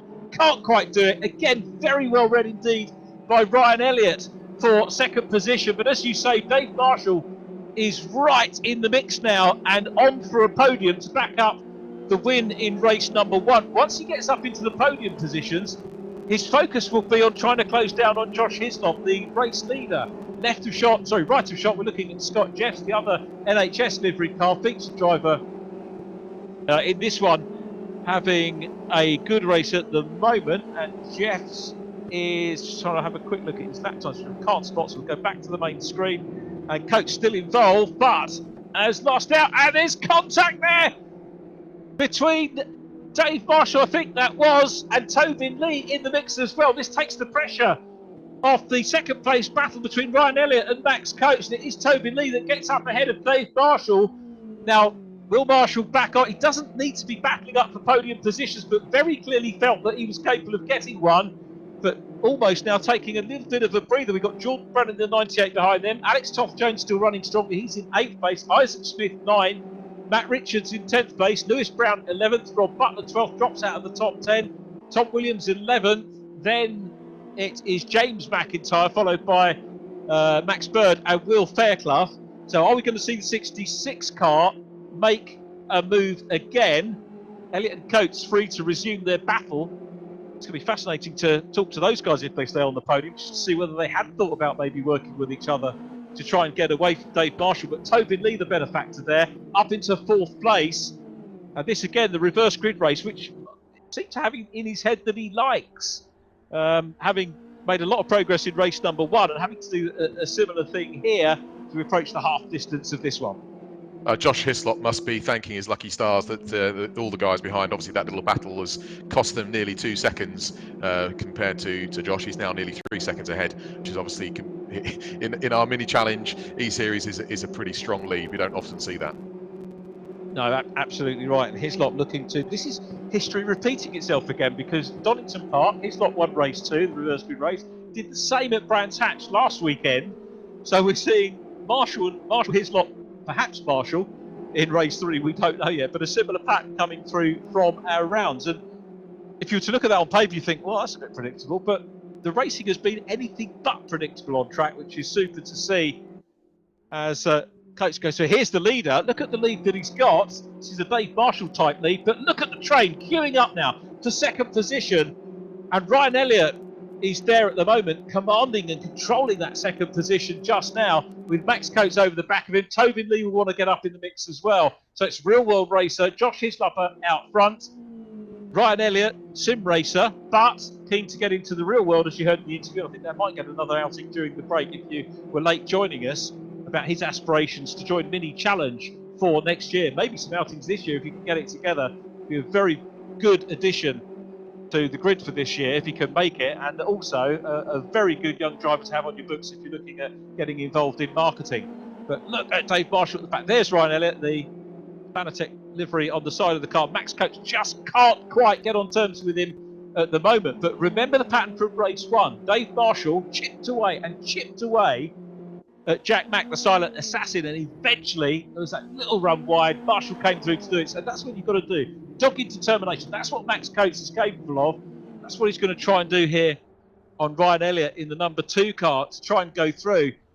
Josh Hislop now 3.2 seconds clear. Looking good. Who's got the fastest lap? Jack McIntyre bagging the extra 6 points at the moment for fastest lap. And he is in this group of cars. I tell you what, any of these cars could nab 2nd and 3rd places. Yeah, and after that bit of a mauling earlier on, Dave Marshall obviously dropped back from his, what I think was almost certainly going to become a podium position, and possibly even up into 2nd now. Obviously, he dropped back a little bit, but he's catching back up again and is now into 5th. So certainly not over for Dave Marshall. Plenty of time left for him to make some more progress. He's still there, and psychologically, Anthony, of course, he's ahead of Jack McIntyre, who's his main challenger at the moment, championship-wise, being 2nd in the mix. But Tobin Lee having a good run. We ride on board with Tobin. This is the 4th place car, chasing the 2 podium runners at the moment through Maggott's left-hander, then round into Beckett's. That's where our 2nd commentary box is in the real world, just on the inside there. It's quite a nice facility. Normally, whoever's in the 2nd commentary box there has to jump in their car and dive back to pit lane to do the podium interviews, because the main circuit commentary position's on the outside, so they can't run down from there and do it. A little bit of commentary trivia for you there. If you've ever been to Brands Hatch, you'll know that, as Max Coates challenges hard again for 2nd position. Looks to the outside line to try and tee up the inside run into this corner here on Ryan Elliott, but it doesn't work for him. And Elliott, again, as we saw at Brands Hatch, driving a super race here in P2. Again, a look in the mirrors, you can see Dave Marshall in the mirror graphic, busy chasing he's the championship leader, putting the pressure on. And down behind him, Jack McIntyre. Can't quite see McIntyre in the rear view at the minute, but very much Dave Marshall is there and ready to pounce if there is the slightest mistake from Tobin Lee, who's trying to get himself up on the podium. And now Dave Marshall looks like he's starting to build a little bit of a run. Yeah, and you wouldn't want to put money on any of these. Who knows which one's going to end up on that 2nd and 3rd podium positions. Could be any of them. Yeah, I agree with that entirely, and that's just like mini challenge, isn't it? This is what we get in the real world, whether it's Cooper Pro, Cooper S-Class, or indeed the JCWs. This is what the racing is designed to do. It's designed to entertain. It will reward the fastest drivers in qualifying, giving them the run off the front, as Marshall has a look down the inside line of Tobin Lee. Can he hang on to that? Just out of shot at the moment. Can he go through? Ryan Elliott's still there. Lee's holding on to it. I think you have track position there to carry the momentum out of Luffield into Woodcote, which is where they are now. They'll tick off another lap. 3.6 seconds now the gap for Josh Hislop. And again, this battle, Richard, is backing these 2 guys into the 7 or so behind them. So anyone really down to 9th place could quite easily take one of these podium positions. Yeah, I'd agree with that. It's Isaac Smith in 9th place. We could see Isaac get into the mix. As we had a brief look there, left to shot with Scott Jeffs, the 22-year-old from Stratford-upon-Avon. Hopefully have a little chat with Scott at some point. He's running down in 25th place at the moment, chasing Keir Economy in the challenge regular. As Coatsy carries on, you see Keir Economy in the left-hand pane in the green car immediately ahead of Scott. So Scott got a little bit of work to do, try and catch him up before he can have a nibble and maybe pass for position. But also, Scott's got a little bit of pressure on from Simon Reed in the 35 car immediately behind him, so he's going to be mindful of that. And talking of being mindful, all of these podium runners are going to be mindful as well. Headed by Ryan Elliott, still maintaining second position, as he has done much of the race. Jack MacIntyre still the man with the fastest lap. We look back from the second place car. Watch now, Max Coates in the 71 machine closes up under braking. That is just such a great simulation of real-world racing that we're seeing there. Coates has got to be mindful of Tobin Lee right behind him as well. So it's Hislop leader, Elliott second, Coates third, Lead fourth, championship leader Marshall fifth, then Jack MacIntyre, Jordan Brennan again strong in seventh place, Alex Toth-Jones eighth, Isaac Smith ninth, Matt Richards in 10th position. And the main points scoring positions at the moment in the second race of the weekend with 3 minutes left on the clock. Is the status quo going to be maintained here, or are we going to see some fireworks in the closing stages? It looks like Ryan's starting to try and move a little bit further clear as we see Jordan Brennan towards the back of this group in the Liquid Molly Norscott vending machine, busy chasing hard. I'm not going to ask you to put your money anywhere, Anthony, other than to say I think we're in for a five race. I don't want to encourage any shenanigans, but they're so close that anything can happen here, and it does feel like it's just simmering away and coming to a boil, and that at any minute we could be seeing some changes of position. See what you did there, who knows what happens then. Simmering, I like that. A simulated simmering.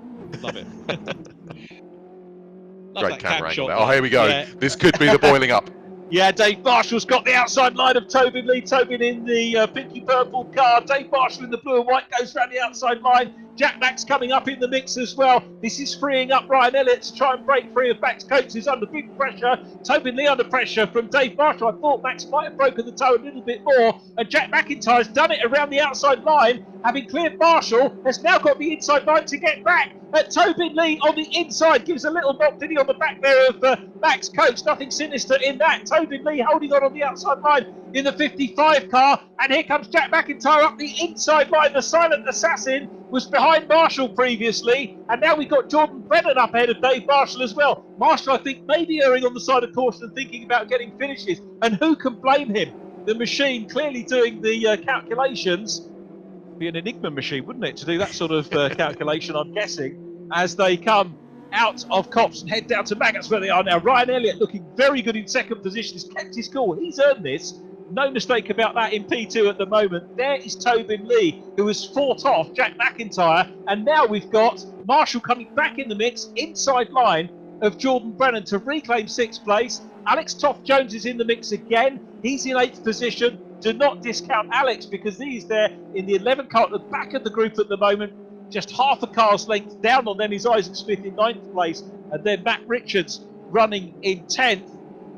Now let's have a look. Jordan Brennan back in front of the championship leader, and he's going to take a lot of confidence from having passed and then been repassed and overtaken again. The championship leader as Coates run wide, and it is Tobin Lee looking up the inside line. Tobin here surely is on the right line to get up into a podium position to go across the line. It's still Max Coates there, but Tobin now gets his nose in front. Max Coates down to 4th. With Jordan Brennan looking round the outside line here. Jordan was driver of the race for race number 1. It's the 37 car in the mix there as well. Jack MacIntyre trying to deal with Max Coates as well. Brennan tucking himself on the inside line. Thinks to follow Coates through and maybe make the position on Jack MacIntyre, but going very, very tight on the corner there. I don't think that did him any big favours. He's away from the line. Marshall's going to have a look up the inside line of him as well. But we focus as they come down into Brooklands on Jack MacIntyre in the 37 car. It's Tobin Lee in 3rd now. Max Coates wants to try and get back in. And Dave Marshall has a big sideways moment, momentarily entering the drifting championship. Yeah, there was just not quite held it together there, and he's lost a couple of places, which certainly, it's not going to help his points. But of course, he has got a healthy lead at the moment, so it won't be too much of an issue. But I don't think it's all over yet. I think there can still be a lot more action. Now, this is bringing Isaac Smith well and truly into this group with Alex Toth-Jones at the back of it. Tobin Lee at the front of the group. And remember, 3.5 seconds to the good is Josh Hislop, who's driven superbly as we watch Jordan Brennan round the outside line again, working hard. Let's see whether Brennan can hang on to it side by side. Working hard too is Alex Toth-Jones, who gets the MSL car through. Great driving from Toth-Jones, and he's followed through by Jack MacIntrye in the 37. They're swapping places like nobody's business, all racing cleanly and fairly at the moment. The clock has run down, so we've got one more lap before Josh Hislop will be hoping and praying that he can hang on to this one. There's no reason to suppose he's going to lose the lead. Ryan Elliott in second. He's 1.7 seconds now clear of Tobin Lee, as again it gets physical with Jack Mack and Alex Toth-Jones going side by side. A little bit of door handling between the two. Jordan Brennan in front of them at the moment, and superb racing for the pair of them as on to the final lap goes Josh Hislop through shot. Hislop the leader, Ryan Elliott in second, Tobin Lee in third. Tobin's got clear air, but hasn't been able to do anything about the second place man Ryan Elliott at the moment. It's Jack Mack still with the fastest lap, so the potential to have those 6 points. Coates goes through shot. There's Jack Mack. Jordan Brennan still engaged with a super battle with Alex Toth-Jones, podium finisher in race number 1, and Dave Marshall right in behind them as well. Marshall 8, still progress on his 10th place start. Isaac Smith in the mix as well, and this is good to see Isaac Smith up with his front group. It's going to build his confidence, and he's going to be a man to watch for future races for sure in 1, 2, 3. He's certainly shown some flashes of great pace, and it'd be good to see him, as you say, getting that result. That simmer turned into a boil, and then I think it ended up being a pressure cooker, and probably the lid blew off. It's been a great last few laps, hasn't it? Superb analogy from Anthony Williams there, a man who really knows his racing and gives us great product on track, as the race win goes to Josh Hislop. 3rd win of the year, the 3rd time he's done it in the first reverse grid race of the weekend. Ryan Elliott, another podium, 3 meetings, 3 podiums for Ryan Elliott. Then Tobin Lee, another podium for Tobin. 4th position, Max Coates. Jack MacIntyre, 5th. I'll check the timing screen, 5th and fastest lap. Jordan Brennan in 6th place. Our thoughts immediately turn on the slowing down back to driver of the race. I'll ask you, Anthony, before I throw my 2 pennant in. Who do you think? Well, I mean, I think in the way he controlled the race and just got on with it, you've got to say that Josh Hislop was someone I think I'd certainly be considering for it. So I think I'd probably have to give it to him, even though he's in the winning position. Yeah, I would agree with that. He got his head down, and the other, I think, mentioned in dispatches maybe for Ryan Elliott, who soaked up an awful lot of pressure again, as we saw at France. But let's go with the winner. I think Josh Hislop, showing that he did an absolutely superb job. So he's our driver of the race. Of course, if you disagree with us, who can blame you? Let us know on social media who you think is your driver of the day as the cars come into Fairmate. Yeah, do keep those comments coming on our social media channels, Facebook, YouTube, Twitter. I'm monitoring our YouTube and Facebook channel, so yeah, get in touch with me there and I'll try and answer your questions as they come up through the rest of our coverage today. Let's grab a quick word with our race winner. Many congratulations. We're making a habit of this in race 2. Congratulations, Josh Hislop. Fairly uneventful for you. Fastest off the front, 10th position race 1. And you built a handy lead and just kept your head down. Yeah, I got a great start, obviously. And then from there, I was able to just manage the pace nicely. Obviously, it helped that everybody else was fighting behind. Certainly did, and I think a similar pattern that wound up for Ryan Elliott for 2nd position in the closing stages. But Josh, making a habit of these reverse grid race wins, and what can you do maybe to get the pace to take out the likes of Dave Marshall, Jack MacIntyre in qualifying? I mean, you were up there and not too far away, to be fair. But is there anything you can do? You're the top real world driver still in the standings. I think. Yeah, obviously I've got a bit of pace to find in qualifying. Didn't get a great lap in this time, but yeah, obviously I'll just keep working away at it and hopefully I can close that gap as the season. Well, nice one. Congratulations. Did Anthony want to ask anything? No, that's okay, Richard. I think I'll leave you to carry on to our next driver. Okay, thanks very much for that, and well done to Josh Hislop, our race 2 winner here at Silverstone National. 2nd position, 3rd podium of the year. Congratulations, and hello again, Ryan Elliott. Hi, Richard. How's it going? Yeah, very good. Thanks, Ryan. We showed your interview before the start of the program, which was great to see. So we've got a handle on where you want to be racing. But you were one of our contenders for driver of the race in that one. Again, as you did at Brands Hatch, really showing some superb defence, and you soaked up a lot of pressure from Max in the early stages, and then Max got his handful of Tobin, and that really relaxed the pressure from you. Is that how you saw the race? I mean, you summed it up pretty well there. I think initially I felt I had the pace to catch Josh, but we were only about a second behind. I thought I might have been able to close it up, but Max just kept attacking. So I knew from that point it was just going to be a battle of defending. But I think especially a lot of my time kartings sort of helped me with my defensive driving. I mean, like here, same again at Brands, and when I got my podium, just no one could get past me. I'm just a brick wall. Would you, go and talk to Max or other drivers, or message them and say, look, rather than battle for position, can we keep a check on, Josh Hislop, Dave Marshall, Jack MacIntrye, whoever's in front? Can we work together and then catch them and then sort it out? I mean, as much as that'd be ideal, of everyone's running their own race now, I wouldn't expect anyone to sacrifice a position for it. But maybe it's up to them if they want to think about going for that lead. I had it in my mindset. Maybe some of the other drivers didn't, but it's racing. We can just look forward to the next one. Well, nice one. Congratulations. Great to see you on P2 again. Thanks for having a chat with us. Good luck for the remaining races today. And let's go to our third place driver. Welcome back to the podium, Tobin Lee. Tobin, a hard race to come through. You were talking to us at Brand saying you weren't a fan of the reverse grid races, but it's effectively what you gave yourself in race one. You came through the order and you did it here again and came up to a podium. So well done, and tell us about it from your perspective. Yeah, thanks a lot. I thought that was such a tough race. I mean, there was so little in it. And to be honest, it was kind of like a roulette in my position to see who could get that lucky breakaway with all of the really hard fought battles that were going on just behind the two guys that were up ahead. So I thought, I've said that I wanted to work on my reverse grids and my car placement and deciding which moves are worth going for and which are just not. And I think that, I've managed to keep my car alive once again and actually get a podium. So yeah, it was a really good race and I was pretty pleased with that. Nice one, and it's very, very close, isn't it, between the likes of Josh Hislop, Jack MacIntyre and yourself, and Josh Martin, I think, prior to that race as well, at the top end of the championship. Yeah, I think, honestly, I just think it's going to come down to who can not have those races where you end up like miles away, because it's so close. You can't, I don't think across the entire season you can expect to, guaranteed be faster than everyone that's nearby when the gaps are so small, if that makes sense. So I think it's just these consistency races in like the reverse grids and everything that are going to really matter. So I was really pleased. Spot on. Nice race, mate. Many congratulations, and thanks very much to you and indeed all the drivers on some great entertainment in that race. Thanks a lot. Thanks, Toby. I don't know if we're going to grab a word with Scott Jeffs. He was our featured driver in that race. We normally try and catch up with our featured drivers. Do we know if Scott is there? Scott, are you with us at all? Yeah, I don't think he is, unfortunately, Richard.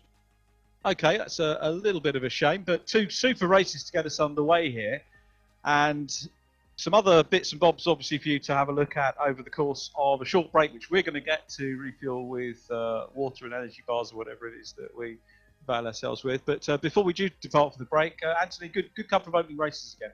Oh, wow. I mean, fantastic. The reverse grid race was certainly very exciting indeed. I think we might have a nickname for Josh Elliott, The Wall. So perhaps that might be a nickname that might grow. He seemed to think he was obviously driving that defensive race and managed to block out the challenges from behind, which of course he did. So yeah, perhaps The Wall might be the new nickname for him. Yeah, good stuff. He was really good in that. We've seen some super defensive driving from him, and another good podium, good points. Well, we're gonna go into break. Anthony, thanks ever so much for your company and help as ever. Sorry if I'm talking over you too much. Not at all. People are great job, Richard. You're doing. Thank you very much, mate. Really appreciate that. And thanks to our drivers and all the tech team doing a super job. What we're going to do, we're going to go on to a little bit of a break, grab a bite to eat, and in the meantime, we're going to give you a chance to see the interview I did earlier in the week with the man who was second in that race. So we just heard from him. We're going to hear from him again, a little bit more considered. So interview with Ryan Elliott. We'll be back for qualifying 2 in around about 15 minutes. So please stay with us, enjoy the interviews, and enjoy your break. We'll catch you soon.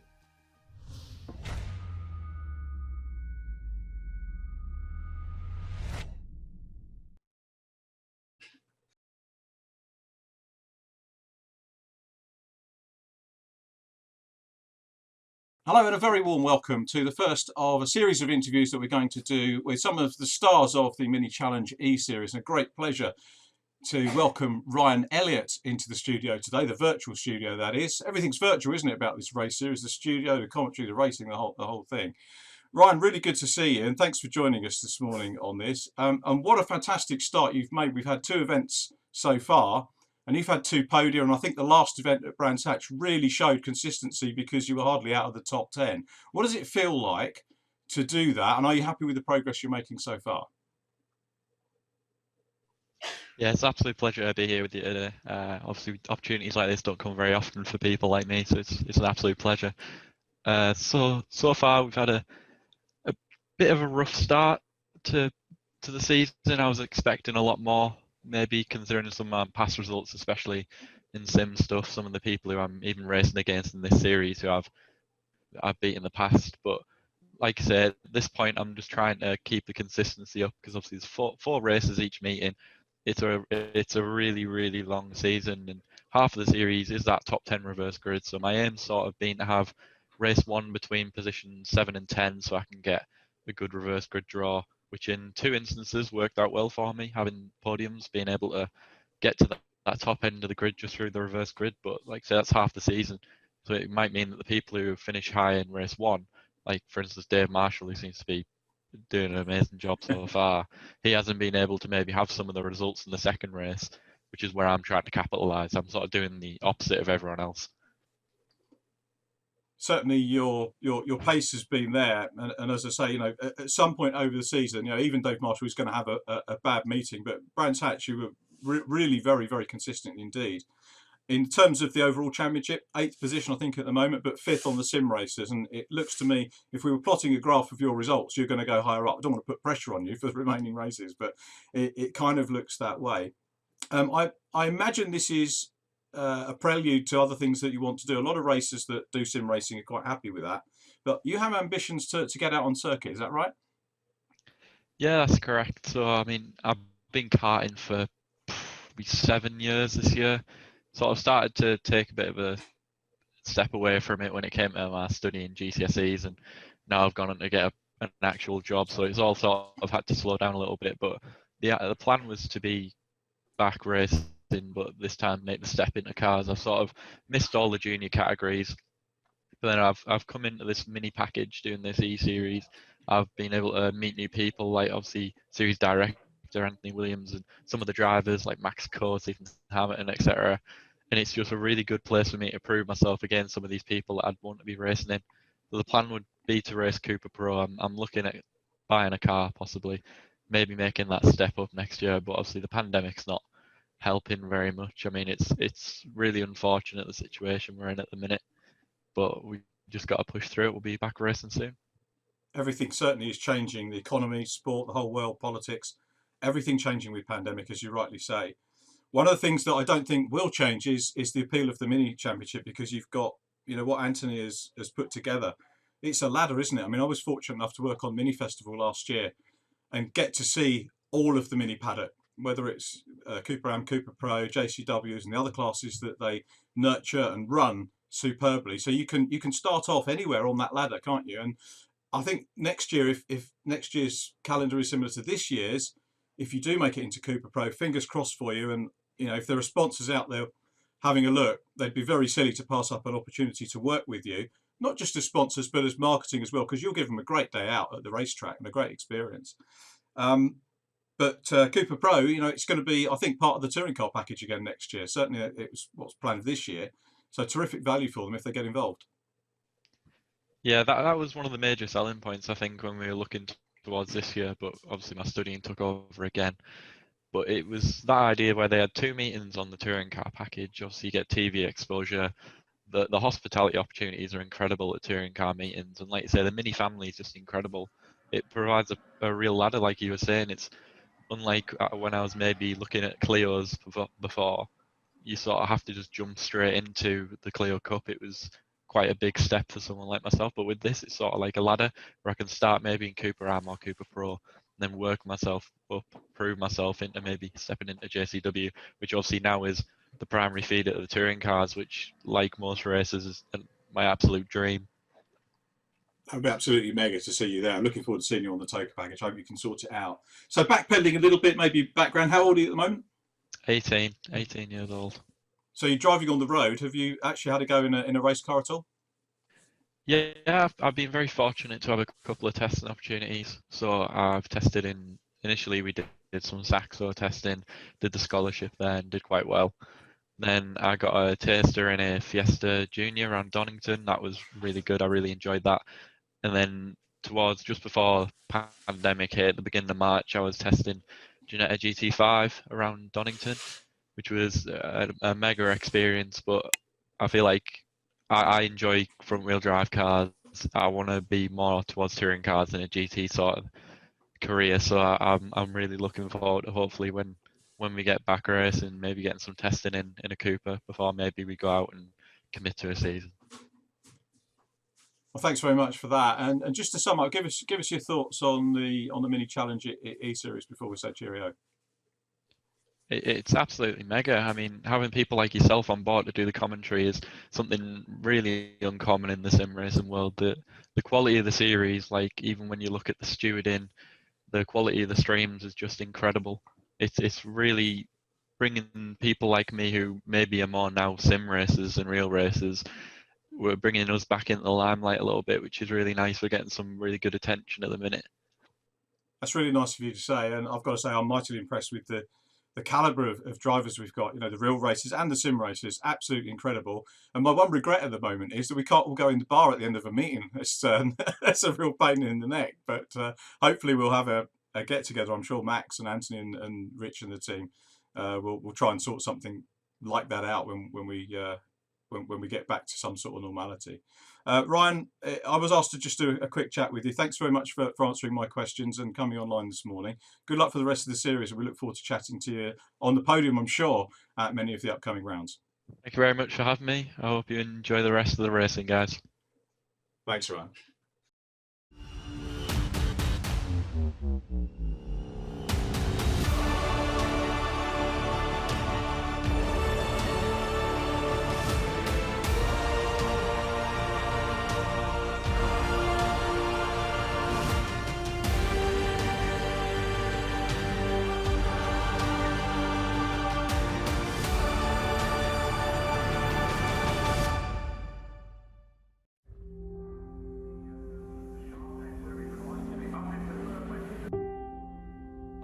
Lights go out at the start of the race. It's an absolute fight, dogfight from start to finish.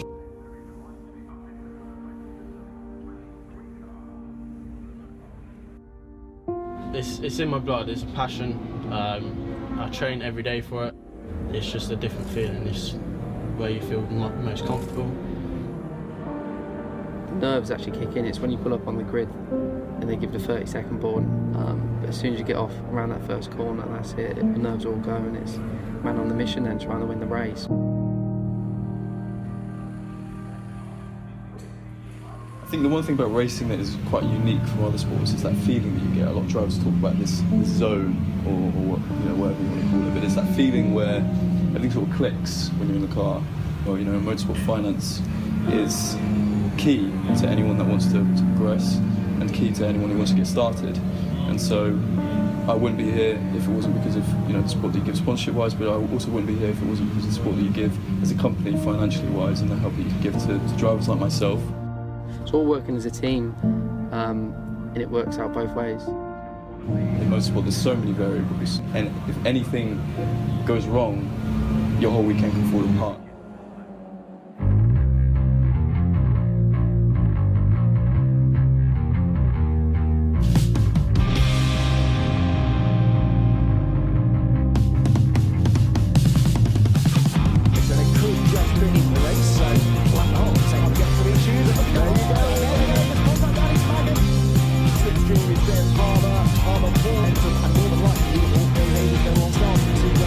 At a high level, for me, it's the dream.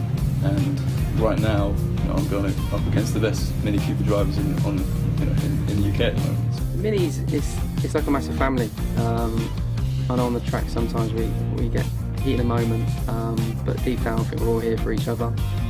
you know, it's a mountain. When you start that journey in motorsport, it's like Mount Everest, and you want to get to that top, and you want to get to the top of the flagpole on the top of Mount Everest.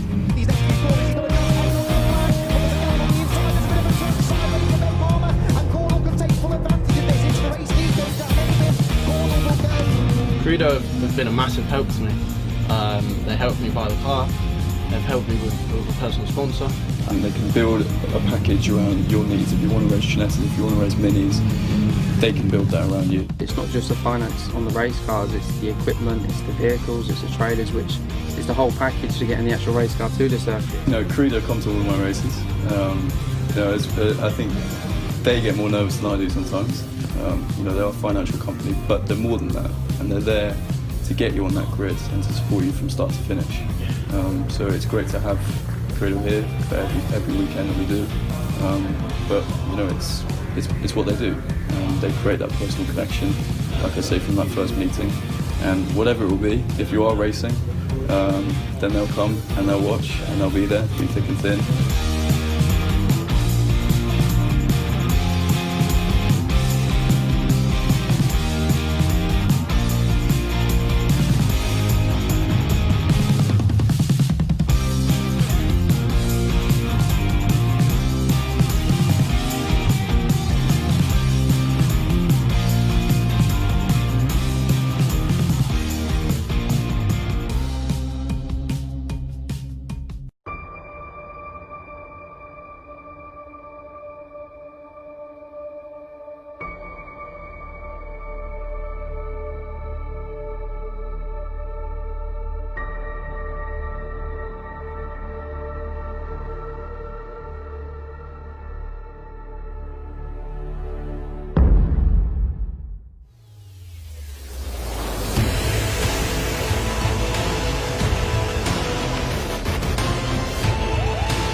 race, and we are away here at Snetterton.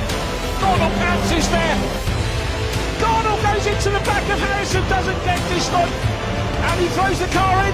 Harrison wins, Palmer second, Gornall third.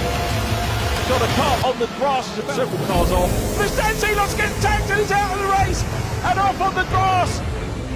Harrison takes the win. It's going to be Gornall's championship by my mathematics.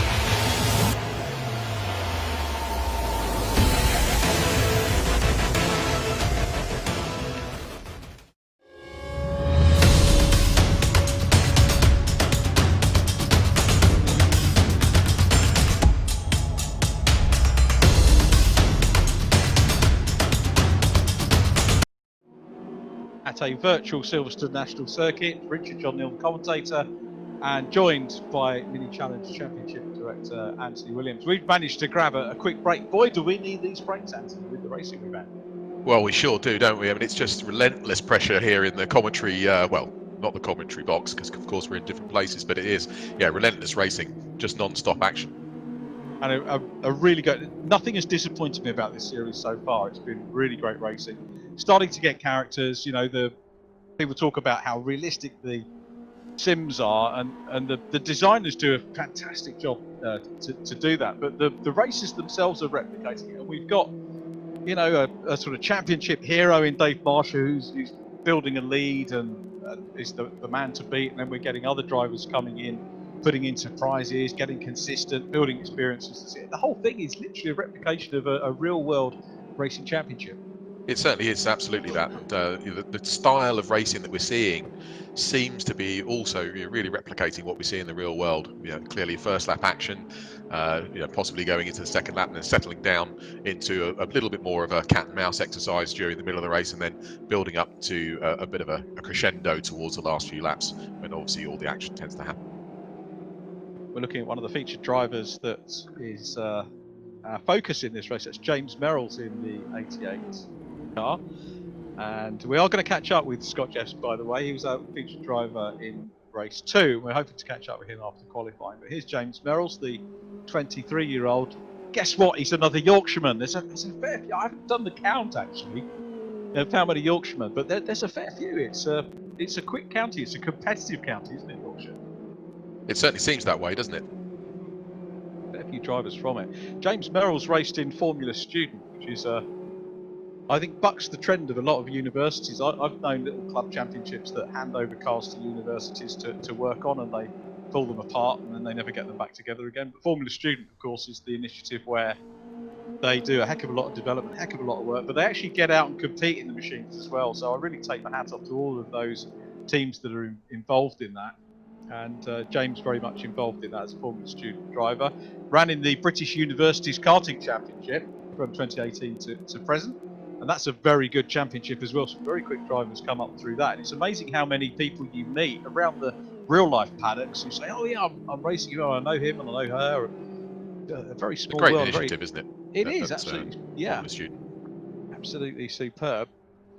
And James Merrills is, although a real world driver, has got a fair bit of sim racing experience, having sim raced from 2018 in the Pacific Majors Championship.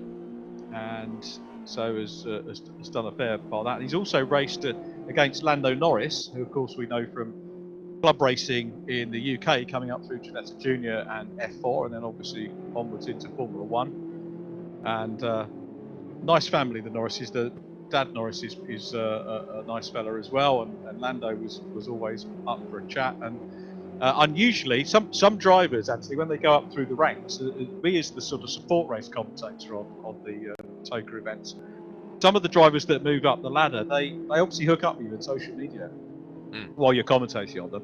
Some of them then obviously you kind of lose touch because they move onwards and upwards, and some of them unfriend you. But Lando, bless him, is one of the drivers who moved up the ladder, and we've stayed in touch. So fair play to him. Nice chap. That's a nice thing for him to do. Much appreciated. No, definitely.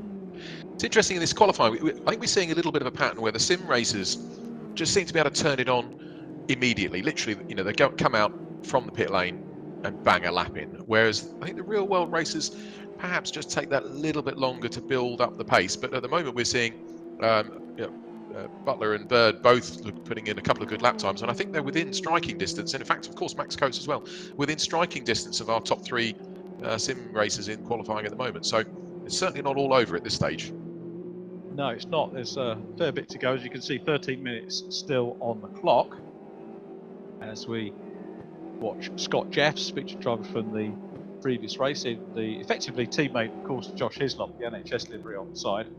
And we are raising money, a considerable amount of money being raised for the NHS charities over the course of our 8 weeks. We go up to and including the 11th of July, our finale is at the Brands Hatch Grand Prix circuit. Week before that, we're at Knockhill, Croft the week before that, Snetterton on the 20th of June, 13th of June, which is next week, of course, Silverstone International. So we flick across to the, I'm not sure if it's the northern part of the circuit or the southern part there. I'm not sure of me compass as far as Silverstone's concerned, but it's the other half of the venue anyway, as we look at first look of the day, I think, at Craig Timmins, one of our featured drivers last time, running with predominantly Logitech G29 equipment. And you might remember from the interview last week, if you are a new viewer, thank you very much for joining us and welcome. Please stay with us, spread the news and join us again.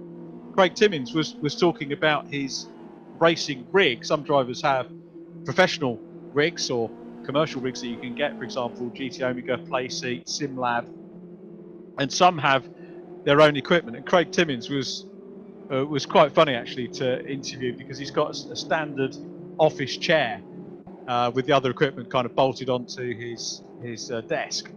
And I said, well, doesn't it move about? And he said, no, we've got a thick pile carpet. Great quote from the driver of the 36. But the point is, it just shows how how accessible this sort of racing is. Got some good screens though, 32-inch and 56-inch Samsung screens. For Craig, enjoying himself immensely, as we see Tom O'Farrell, another Logitech man. He's got G27 equipment. Game Racer Pro rig, 27-inch screen. For the man from Scotland, one of our more geographically diverse drivers, comes from the Isle of Islay up in Scotland, where he works and manages holiday homes there, and he's doing a little bit of autograssing at the moment. The other extreme is Damien Hall, who is the policeman from Barbados. So we really have got a strong geographic spread. This isn't just the Yorkshire Championship. We've got many other drivers that come from different places. We've got Jack MacIntyre on top now. Yeah, actually, for our qualifying times at the moment, a healthy gap back to Dave Marshall, just over a tenth of a second. I mean, that's an age in comparison to what we're normally seeing. It is, isn't it? And Dave Marshall, I think, was a little bit gutted to lose out, but he himself said in his podium interview it was a small margin, literally 0.003 of a second. He lost pole position in qualifying 1, and Jack MacIntyre really proving that he's got the pace. So if he can get away, we've got the same 1 and 2. Yeah, Dave Marshall's narrowed that gap again though, so now it's only a couple of hundredths. Yeah, he wants to get these points in the bag in the fastest of the front races for sure. There's Simon Reed. Not seen a lot of Simon. Again, a Logitech-based driver, race from RR3055 rig that he is using. And Simon, 33 years of age, comes from Oxford. I mean, coming very neatly down into Brooklands corner, using a little bit of the... I'm not sure how many penalties we had in the previous race. Didn't see too many drivers dropping down, so I think in terms of jump starts and track limits, all behaving themselves very well. As we dip into the second half of the qualifying, MacIntyre, Marshall, Matt Richards running in 3rd, Tobin Lee 4th. So Tobin almost warming up really to this meeting, getting the podium in race 2. Up the order in this one. Rob Butler looking quick again. Jordan Brennan is in 6th place. I did some very quick mathematics as best I could from the results that I grabbed, and I reckon 2nd position, Anthony, is now separated by a point. Jack MacIntyre went into 2nd after race 1, and by my maths, Josh Hislop has gone back into 2nd position by 1 point coming into race 3. It's very close.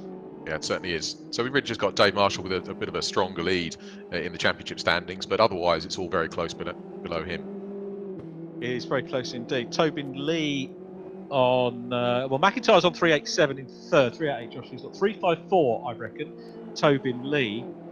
And Ryan Elliott has definitely made progress, and I think has passed Max Coates. What I didn't get to work out is whether he's passed Josh Martin or Matt Richards. in the standings. But at the moment, Richards is slightly the stronger of the two in this one, so we won't know officially until the points come out after the event. Now, again, if you're a first-time viewer with us, the championship points will be posted on social media after the event, and once obviously all the results are looked at and any protests and anything else dealt with. One of my friends, I don't know if you know Phil Cooper, who runs Legends Cars, actually, if you've ever come across Phil or met him, but funnily enough, big tall guy, used to work for Island Records as A&R back in the day. He was Bob Marley's manager, fascinating guy to meet and talk to, but runs the Legends Cars Championship here. And I always remember him saying to me when the dates came out one year, and I'll try not to do the voice, but he kind of sounds like, well, Richard, we have the dates, and the fixtures are provisional until the races are run, and then the results are provisional.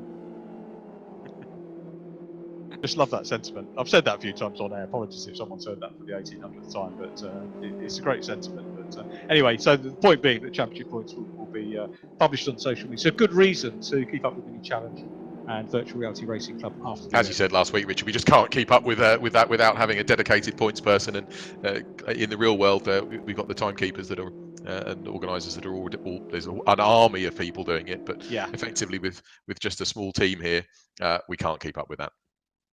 So, quick shout out to our viewers on social media, particularly Lee Davidson, who asked a quick question, which was, are we planning to carry this sim racing on after this inaugural season? And certainly, as I replied on YouTube, yes, that is the case. We're planning on doing that, and looking probably at having winter series and summer series running for as long as people want to do it. And we're also looking at the possibility of a scholarship system using sim racing as a feeder to it. So really wanting to give people the opportunity to get involved in the mini challenge in as many ways as possible. That'd be brilliant. Yeah, it's certainly something that I think's got some legs. We're just considering the options at the moment. There's MacIntyre still managing to keep Dave Marshall at bay. That 200ths gap, just over 200ths gap, still there. No one else really making particular inroads into that. Seems to have settled down, but whether it's going to be another last lap dash for a few people just to pop themselves up the order board. Alex Toth-Jones just jumping up a place there, I think, above Max Bird. Still a solid qualifying from Max down in 9th place, but I'm sure he'd be keen to get a bit further up. I think there was a suggestion that some contact in the last race perhaps unfortunately cost Max some places again. Yeah, he seems to be on the receiving end a little bit, but I'm sure Karma will intervene and get him back up the order at some point. And again, looking outside the top 10 of this, Lewis Brown further down than we would expect to see. I wonder if he's been working in the week instead of weekends.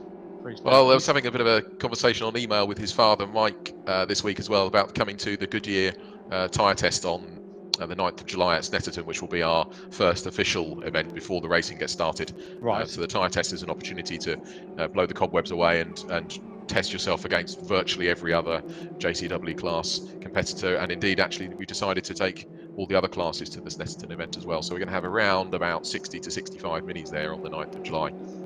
Unfortunately, it's unlikely that the circuit will be open to spectators, or indeed it will be televised. But nevertheless, we'll keep you up to date with how the times are going via TSL and social media. That's good. As I say, they're not even letting media in at the moment, are they? So I don't think I'd even be able to blag away, which is a shame. But it would be a good day to go up as we watch Jack MacIntyre. He's the provisional pole position man at the moment. So could the fellow we're going to be talking to at the end of this session in just over 5 minutes' time, Dave Marshall second. So we've kind of got this repeat of race one. Matt Richards, though, really coming on song at the moment and is in 3rd place. Tobin Lee 4th. Jordan Brennan consistent in 6th place. He'll be pleased with what he's doing, but I don't think Dad Mick will be very pleased at the suggestion that we should be getting him in a real car, because that will cost him. Unless Liquid Molly want to up the sponsorship a little bit. Yeah, I think there's a little bit of pressure building on social media that Mick maybe ought to get his hand in his pocket and get Jordan out there racing. So yeah, perhaps that's going to have to be something that we also build that pressure. I think so. I'd love to see him out there. Now this Mick's is a great guy, actually. Good to have a chat with. He's Jordan's wingman. Callum's down in 15th at the moment, so the last couple of rounds, they've been absolutely locked together on the same bit of circuit. So it's interesting that that commentator's curse has perhaps impacted Callum this time, unfortunately. Yeah, we've killed that off for him, haven't we? Indeed. Here's Matt Richards coming in. He's pretty happy, I guess, with what he's doing. Comes into pit lane, 3rd position at the moment, so outside of row 2. Tobin Lee 4th, grabs the inside of row 2, and then Rob Butler, Jordan Brennan, Josh Martin is 7th. Alex Toth-Jones, who's having a strong weekend, in 8th place from the 2 Maxes, Max Bird and Max Coates. We were talking about nicknames, weren't we, earlier on? We were thinking Coates could be the Pirate. That was what I was thinking. If he does tend to have a tendency to nick a few places, so maybe the Pirate could work. Although I think you came up with another one as well, wasn't it? Yeah, he's a little bit more cryptic. We was thinking of calling him Hatton, as in Hat and Coates, but also in terms of Hat Garden Heist, that kind of thing. So he won't thank us at all. Maybe we'll see how his race goes this time. If he can nick a few places from down there, and well, currently 10th, obviously that can change between now and the end of qualifying. But yeah, if he can nick a few places and build a charge towards the front of the grid, then perhaps we can stick with the Pirate. Yeah, you can have a Pirate coat as well as a Hat coat, can't you? So. It's interesting. The top two again, just that 10th, or in fact nearly 2 tenths ahead of everybody else behind. But everybody else separated down to 20th by just over half a second. And credible really that we're seeing the same thing being played out again.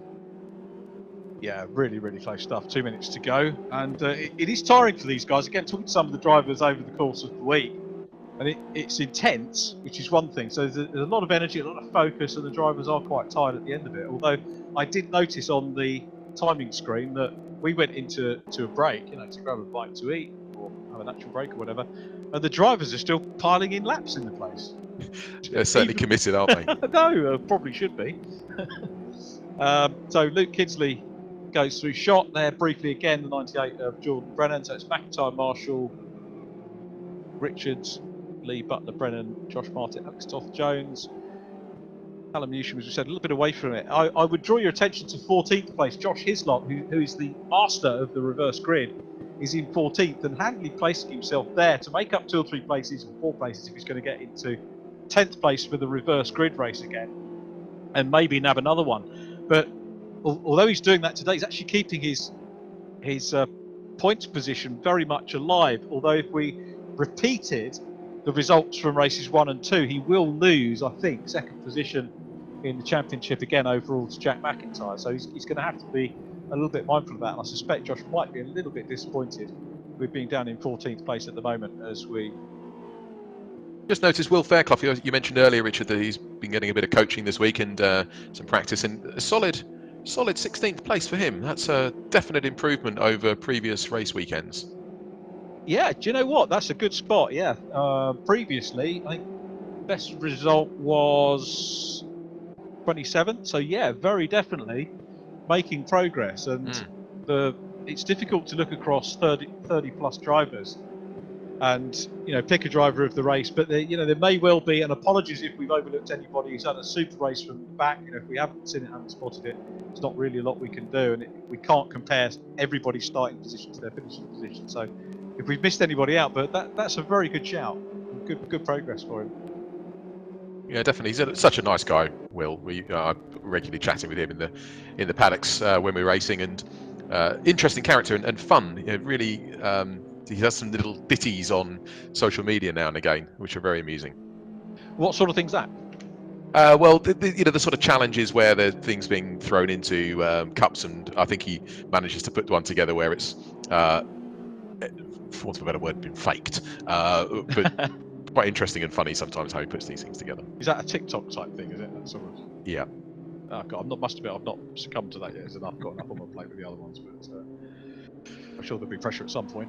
Jordan Brennan popped into 3rd there. It's just a tiny little bit closer to our 2 front runners, but they seem to have enough of a time difference to keep everybody else at bay. So I think for pole, it's likely to be between Jack and Dave. And of course, we're down to 0 on the clock now. So yeah, fascinating session again with some drivers moving. Max Coates in 9th, so he's going to be there or thereabouts if he doesn't make progress for pole position in the 4th race. So we're just going to scribble down the time. It's going to be Jack Mack double pole position. And, well, it's very definitely not the Dave Marshall show, is it, today? With Jack MacIntyre grabbing the 2 poles. We're looking at the number 11 car of Alex Toth-Jones, who's going to come home in 10th. 1 podium to his credit already today, which has been absolutely superb. But qualifying 2 is over here on the Silverstone National Circuit, and pole position going to Jack MacIntyre, who is 3rd in the championship. A good effort from him, with Dave Marshall, who will be lining up with him in 2nd place. So we can go now to our virtual commentary box, where we have the pole position man, Jack MacIntyre. Congratulations, he's done it again, a Silverstone double. Thank you. Yeah, that's a bit of a surprise, to be honest. I saw Dave was getting quicker through practice just before quali, and I thought he was going to have it, but managed to pull some.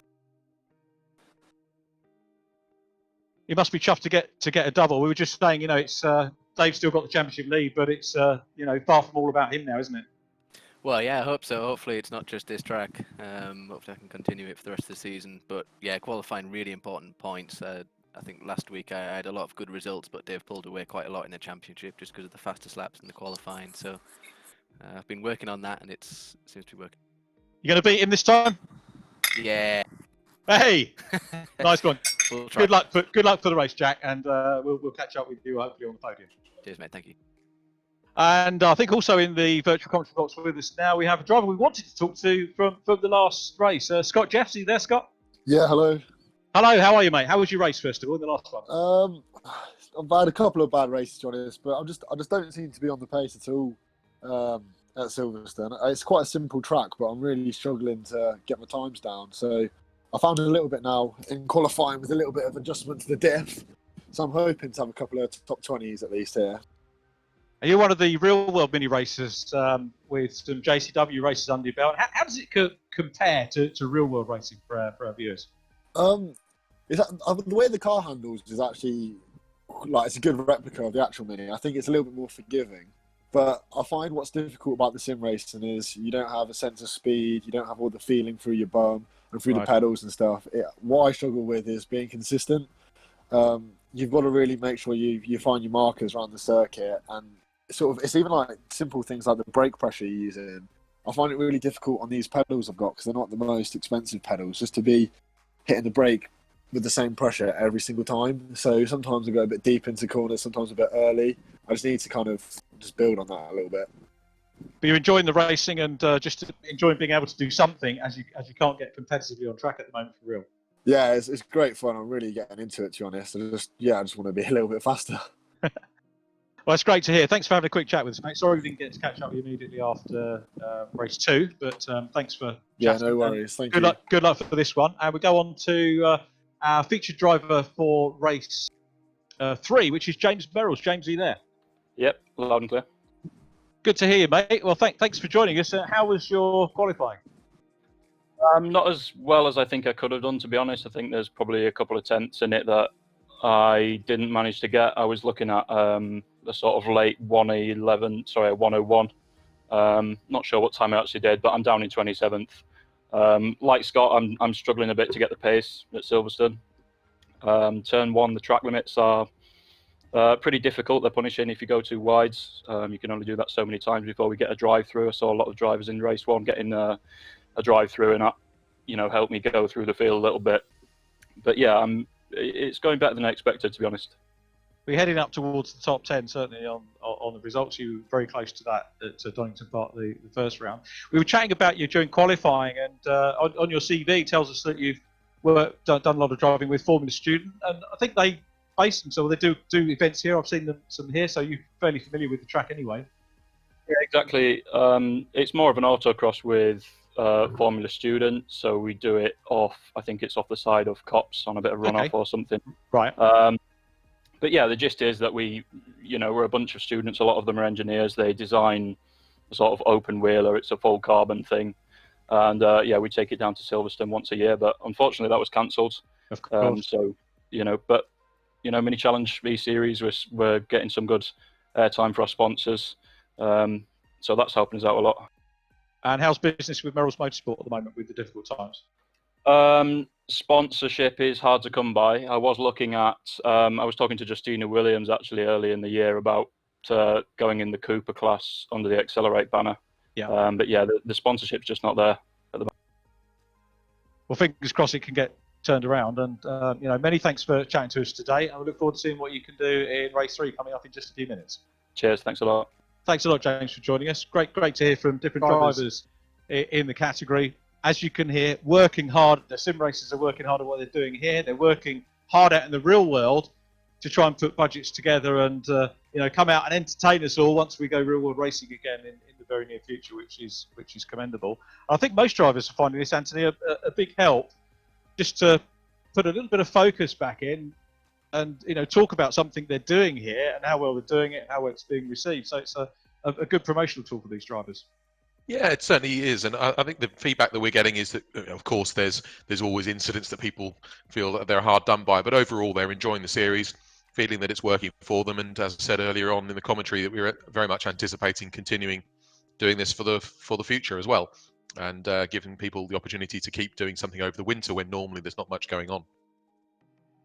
That'd be absolutely superb to see, and something to look forward to over the winter. It's certainly been a very long winter this year, which we could have done without, but hey, we'll get through it, which is good news. We're looking forward to race number 3 here of the 4 races that we have on the Silverstone National Circuit layout for you. Richard John Neal here with Anthony Williams, the Championship Director of the Mini Challenge. Quick reminder of the timetable. We've got 2 more races to go. We'll be underway just under 5 minutes with our 3rd race of the day. And then pretty much straight after that, as soon as we've done the podium interviews, cars will form up on the grid with the top 10 drivers from the finishing order of race 1 reversed for the second race of this second part, which is race 4 of the meeting. And super racing we've had so far. We are going to see for race number 3 the same pair of drivers on the front of the grid to that we saw in race number 1. Jack MacIntrye, who has been the first driver in the campaign to overcome the domination in qualifying of championship leader Dave Marshall. So Dave's still scoring points and working hard. As you can see from the calendar there, we move to Silverstone International next weekend. I think I prefer Silverstone National, but International, the more I see it, the more I think it's going to be a good venue. And I'm certainly looking forward to seeing Silverstone International on the TOCA calendar. I'm surprised it's taken them quite so many years to get there. I suppose the demise, sadly, of Rockingham has sort of forced the hand a little bit, but I'm really looking forward to the real world racing there, and indeed our sim event next weekend. No, it'll definitely be interesting to see how the mini guys get on, because we've never raced there on that configuration before, and indeed, obviously this year, unfortunately, we won't be doing it this year anyway because of the slight reduction in the TOCA calendar. But nevertheless, it will be interesting to see how that goes. And it's also going to be interesting to see how these 2 front runners get away again. And are we going to see a repeat of race 1 where it was cat and mouse really all race long, but just Dave, the machine Marshall, managing to keep piling on the pressure and just nicking it towards the end of the race? It will be interesting to see if that happens, and indeed whether those 2 just manage to drive away and separate themselves from the rest of the pack, or whether the pack manage to hang on to the rear bumper of those 2. Lights out here at Silverstone for our 3rd of 4 races, and it's a good start by Jack MacIntrye, the silent assassin. I tell you what, he's not as silent as he was before. He's really gunning for it now. Jordan Brennan in 3rd place, putting Dave Marshall under pressure. Brennan is gaining in confidence by my money. Race by race, we've got Matt Richards in 4th place as they go round Beckett's for the first time. Marshall's on the offensive. Isaac Smith coming up as well. Smith's had a good run in the darker blue car, I think back in 5th position at the moment as they come down the Wellington Straight. And look at Marshall, tees up the inside line. Dave Marshall challenging for the lead, but we're going to see, I think, 36, 37 car hold on to the outside line and grab the inside as they come out of Brooklands into Luffield. Now the question is, will somebody follow the silent assassin through on the inside line? I'm surprised that Jordan Brennan isn't maybe a little bit closer, perhaps not for the want of trying. Still there in 3rd place, Tobin Lee coming up to join the party as well. But again, that 37 car runs wide. Marshall thinks about having a look on the outside, on the inside line, sorry, to try and get a run, but it doesn't work for him. And it's Jack MacIntrye that leads under big pressure from Dave Marshall, with Jordan Brennan in 3rd. But that was a good clean opening lap. I didn't see that we lost too many cars going around Copse for the first time. That's a great start, wasn't it? Obviously slightly interrupted by me carrying on speaking for too long over the actual start itself. But again, yeah, it looks very similar, doesn't it? These 2 just having that little bit of extra pace over the rest of the field. and it'll be interesting to see whether they're managing to just pull away and extend that lead and give them some safety before they have their own little race. But no, it looks like Dave Marshall's just piling on the pressure as last time. Yeah, this is a key part of the circuit, isn't it? When you're coming into Brooklands, you can sometimes make it fast there. The car runs wide here, as we saw in race number 1. It was James MacIntrye that ran a little bit, sorry, Jack MacIntrye that ran a little bit wide, allowing Marshall to go through on lap 17. But this time, thus far, I think he'll have learned from that. We may well see the 37 car grab his first fastest off the front wheel. It remains to be seen. Look at it side by side, though, for third position with Matt Richards with his nose in front at the moment from Jordan Brennan, the Liquimoli Northcott car, putting him under pressure. Looks around the outside line. Then it's Tobin Lee, Isaac Smith, Rob Butler, Josh Martin, Alex Toth-Jones. Then Ryan Elliott in 10th place, head of Lewis Brown. Max Coates in 12th, from Josh Hislop down in 13th, but up one position on his starting place. Then Max Bird 14th from Luke Kidsley, and Callum Newsham down in 16th position at the moment. So some real impressive names spread right the way through the order as Tobin Lee starts to tee up Callum Newsham. Begins to have a look at him, but it's Matt Richards holding sway at the moment in that third place. Now, they mustn't get involved in too much of a squabble because it will allow those top two drivers to get away, and by the look of it, they're just starting to build on that at the moment. And Marshall could really, or the others could really do with Marshall having his mirrors full of cars and just take the pressure off Jack MacIntyre in this race, although Marshall will probably be perfectly happy with the second place finish as they go across the line, complete another lap. Jordan Brennan, though, seen a lot of good defensive driving from him, and now showing his mettle here as a good attacker. Slightly different gaggle of drivers here in the sort of 3rd, 4th, 5th, 6th positions, all fighting away. But again, it's doing the same as it did in race 1, where they're just allowing those two leaders to pull away and get a decent, healthy gap. Yeah, all good, close, competitive stuff. Quick look at the inset there. James Merrills, the driver we spoke to immediately after qualifying, our featured racer in this one in car number 88. So James trying to work his way up the order and certainly making progress in the championship. But Jordan Brennan really piling the pressure on Matt Richards. Super battle going on here. They're slowing each other up. They're getting embroiled. This is allowing Isaac Smith, Tobin Lee, Rob Butler and Alex Toth-Jones. Toth-Jones making progress as well here. Race pace looking very good indeed from the British GT Championship driver, really in the mix well, as Brennan takes a wide line here and tries to build up a little bit of momentum. Is he going to be able to get the run through on the inside line? He's still going wide and looking to try and get past that number 4 car. Dives down the inside line now. Is he going to be able to make this stick? Switches back to the inside as they go into Beckett's. Again, can't quite get his nose in front. Hasn't got the momentum to do so, but he's going to be keeping an eye behind him because you've got Isaac Smith in that darker blue car up towards the sharp end, really properly for the first time this season, I think. Smith following Brennan, then it's Tobin Lee. After Lee, we've got the white and blue car of Rob Butler. Brennan has a nibble around the outside line. Is that going to cede a place? No, it doesn't. It's Matt Richards still in 3rd. Big gap back, 2.6 seconds between Dave Marshall, the championship leader, in 2nd position, and Jack MacIntyre, who is the race leader, who's got 4/10 at the moment over the championship leader. There is Isaac Smith in 1, 2, 3, running a Fanatec Porsche wheel, Fanatec V3 pedals and 1.5 version shifter, Fanatec rig, and using virtual reality Oculus Rift to aid his driving experience. As again, Brennan putting the pressure on, Smith still working hard, Tobin Lee right behind him. I think it's the first time I can recall these two being in relatively close proximity, and Rob Butler here could be the dark horse because he's just watching what's going on and seeing if he can work out whether he can nip past them all at the opportune moment. As again, Brennan has a little look down the inside line in the Liquimoli car, gets his nose momentarily in front. Is he going to clear the car here before they get? He has. Good move by Brennan, round into 3rd place. Super stuff. That's been building up for the last few corners, and they've been switching places on the timing sheet. Now he's just managed to make it stick. But there's a really and who's that? Ryan Elliott. That was Ryan Elliott going off. Yeah, I think he's rejoined. But maybe it's a drive-through. But yeah, these guys, they've obviously been battling for the last few laps, and now the two front runners are really off into the distance. It'll be interesting to see how they're managing to what that ends up happening there between the two of those two. Yeah. Max Coates was living up to his nickname, nicking a few places.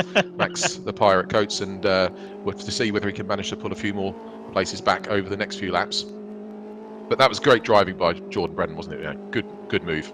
Yeah, great, very well earned move, wasn't it? He was driver of the race for race number 1. He could well get a maiden podium here if he can hold on. As we look at Dave Marshall, this is the battle for the lead. Marshall, look how tight he keeps it over the curbs, and this is where he grabbed the lead in race number 1. So still trying hard to try and force a mistake from Jack MacIntyre. We reckon Jack MacIntyre, third in the championship, will go back into second. This is only a point down at the moment on Josh Hislop, who disappointingly, the young Scot, is down in 14th place. So Hislop really is going to lose out championship points wise as Dave Marshall tries to close in as they go through Cobb's Corner. These lead guys absolutely superb, Anthony, on track limits around Cobbs. They are. I wonder if actually with Dave Marshall, his new steering wheel with the improved feedback is just giving him that little bit of extra accuracy that's helping to help get those driving lines absolutely perfect lap after lap after lap, and he's really putting the pressure on now. He was down about half a second on Jack MacIntyre, but that gap, as you can see yourselves, has closed up to only a quarter of a second now, so he's well within striking distance. He's very much there, isn't he? There is Max Coates in the 71 car, 10th position, trying to close in on Ryan Elliott, who I think had a bit of contact which caused that moment earlier on, but has recovered well from that. Just have to see whether he's going to be the wall again this time. The wall, that's the new nickname, isn't it? Yeah, he really has set up a wall in some of these races with superb defensive work that he's done, and really enjoying his racing. And I think has probably made the most progress points-wise of the drivers from outside of the top 6 overall of the championship in this meeting. So if he's not top 5 by the end of the day, he'll be very near to that. I didn't manage to clock where Matt Richards finished in one of the races, so couldn't work out the points difference between Richards and Ryan Elliott, but it's going to be very close between those two. Richards running in 4th position in this race. There is Elliott. Max Coates still busy chasing. Max, one of the hardest working. Everybody works hard, but you know the visibility that I've seen Max putting hard work into this campaign, every campaign that he's done in the past, is a good role model for anyone who wants to follow it. As I say, I'm not saying that other people don't work hard, but I've seen firsthand how hard Max works at racing, marketing, and getting people involved and keeping people, making sure that people are happy. A really good guy, and just loves his racing as well. Yeah, for sure. And I think that's an interesting point, that really, in order to be successful in motorsport, it's not just about how you are, how quick you are on the track. It is about how you can look after your partners, make sure they have an entertaining weekend, and certainly he does a good job of that. But of course, there are other drivers that do similarly good jobs too. Absolutely right. And This is a good battle for the lead. Yeah, Marshall's having a good go, trying to explore the outside line there. Might be able to tuck back on the inside now as they come through Beckett's, but that will only gift him the outside line on the run down into Brooklands, although he might be able to hang on to that if he can replicate what we've seen a couple of other drivers do on the outside line here. He's certainly having a go for it. It's going to largely depend on how much room Jack MacIntyre gives him. MacIntyre won't want to give him too much room, and equally Dave Marshall won't want to take too many risks, so Marshall has to go wide.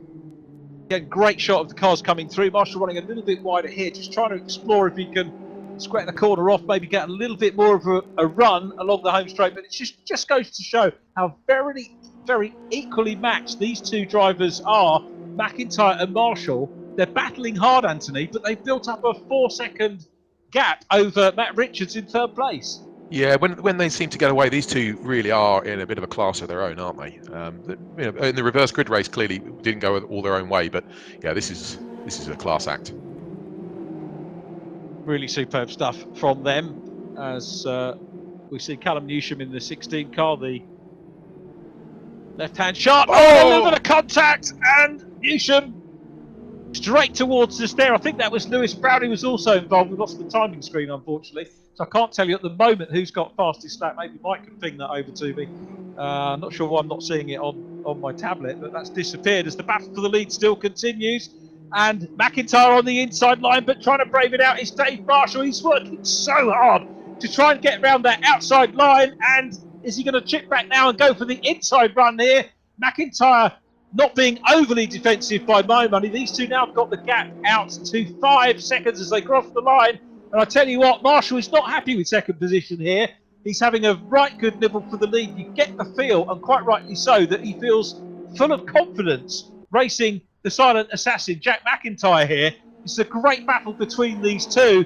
And now, side by side again, and Marshall surely is going to grab the lead. He's got in front. Marshall, the new leader, different part of the circuit from race number 1, and that proves that the championship leader is very much not a one-trick pony. What a move. That was really fantastic, wasn't it? And whilst all that's going on, Isaac Smith has managed to pull himself up onto a podium position as well.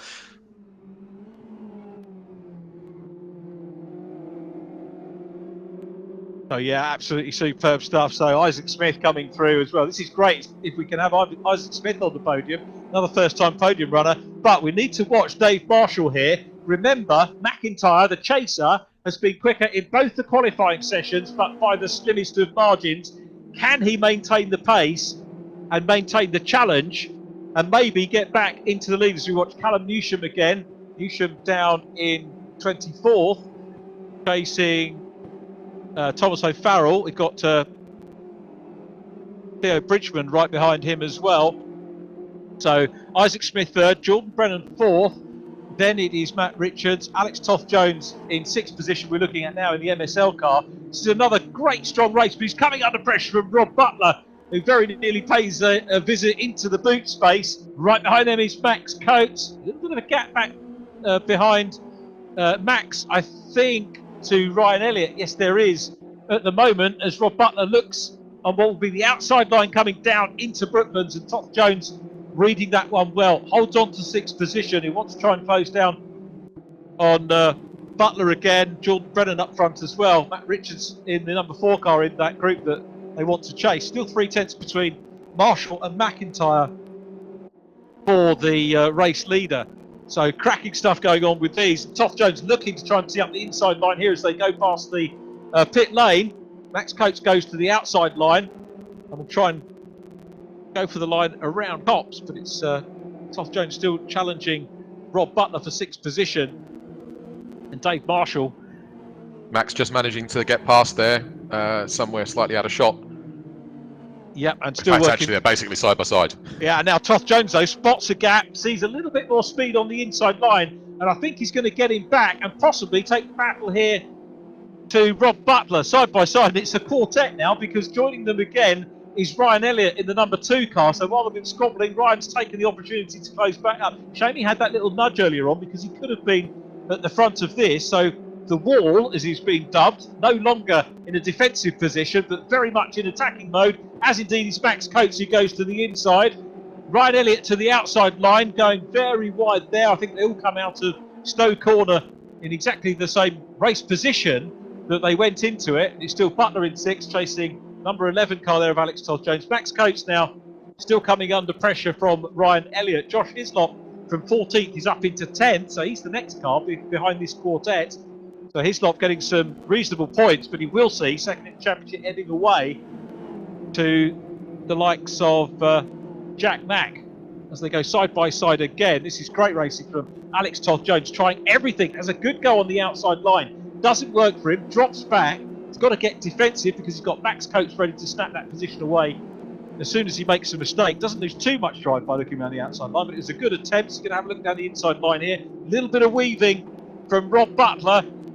Not overly so. I don't think that's going to be anything the Clark's going to be unduly concerned about. Now Ryan Elliott in the mix as well at the back of that quartet, as you see, very much involved as well. And Elliott having a look at the inside line of Max Coates, couldn't quite find enough momentum to try and nibble his way through. Meanwhile, we look at James Merrill's in the 88 car up ahead of Keir McConomy. Those two having a good battle, as indeed they did in the earlier races. McConomy was ahead, I think, of Merrill's when we looked at them in, was it race 1 or race 2? I've lost track of which race that was, but Merrill's has got the upper hand in this one, the man we heard from at the end of qualifying, and having a very good run in the 88 car. It really is a job to know where to look, isn't it? But there's action all the way down the field, isn't there? That's the. Yeah. It is very difficult for us to keep up with everything that's going on. So, as you said earlier on, we all apologise for missing anything that might be happening, but we just can't keep up.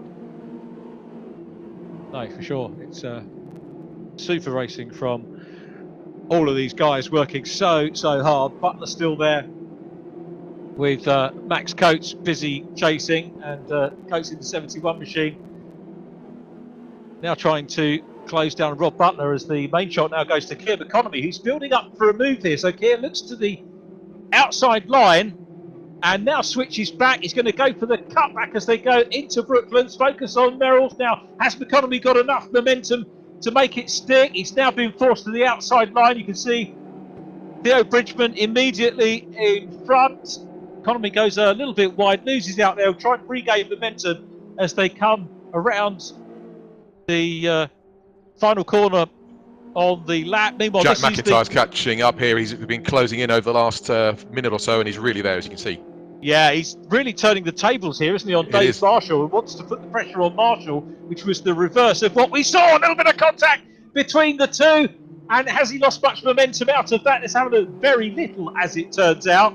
So MacIntyre, the driver, who is trying absolutely everything to close in on and just find a chink in the armour of the championship leader, Dave Marshall, who, remember, is looking to maintain a 100% record of winning the fastest off the front races.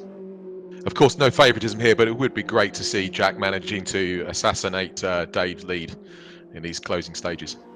Oh, for sure. You know, we want to see different drivers put the championship leader under pressure.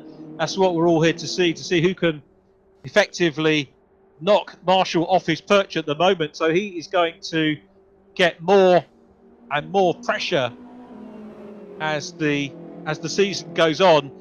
And MacIntyre at the moment, as I say, still chasing. They're 5.7 seconds to good. So this is a straight fight between these two.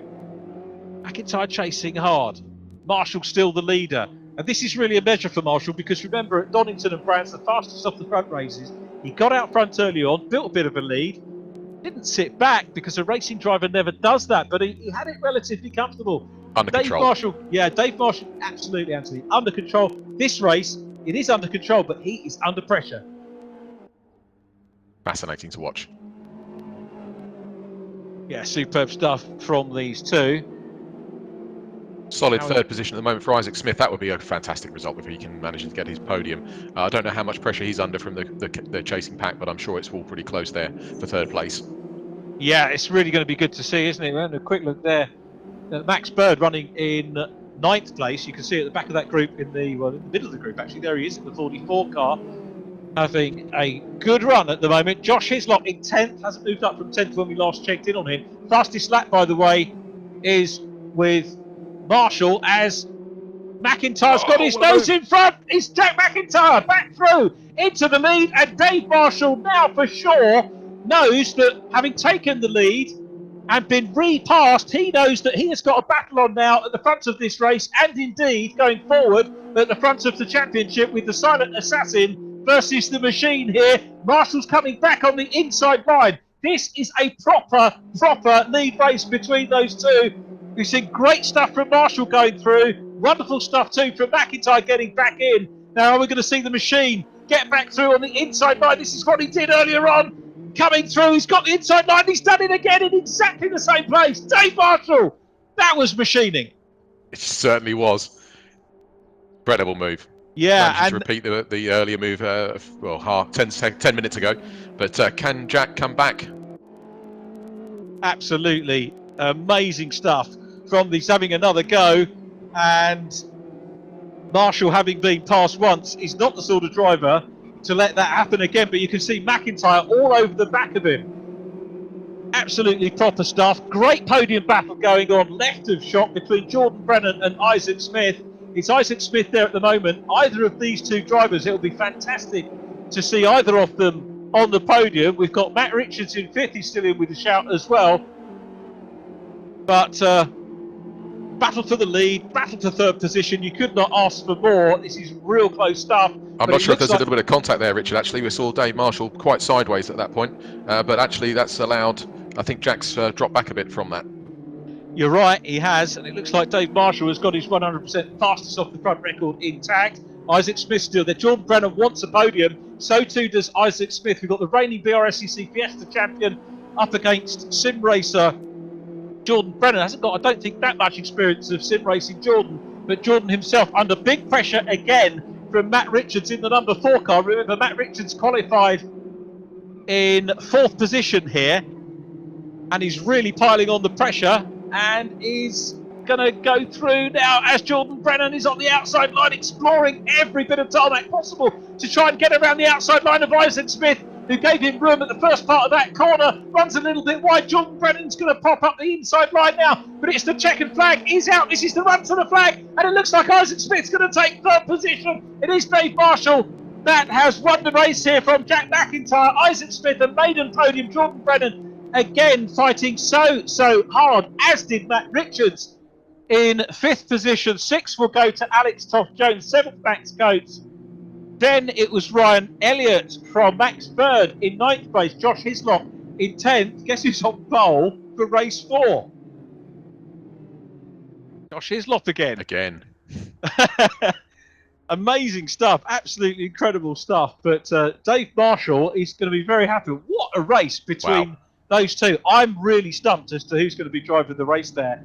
There is a temptation for me to go for Marshall, having engaged in a fastest off the front race, not for the first time, because we saw it in race number 1, but he got past and responded to that pressure and came back. So I'm tempted to go for Dave Marshall, but I'd be interested for your thoughts, Anthony. Well, I think clearly there's just that consistency and the battling spirit that Dave's got to still come back and win that race. But of course, there are other people down the order, and I think Isaac Smith deserves a shout out, and it's clearly a great result for him. Yeah, I think that's a good call, actually. So maybe we'll go with Isaac. Let's go down though into Park first.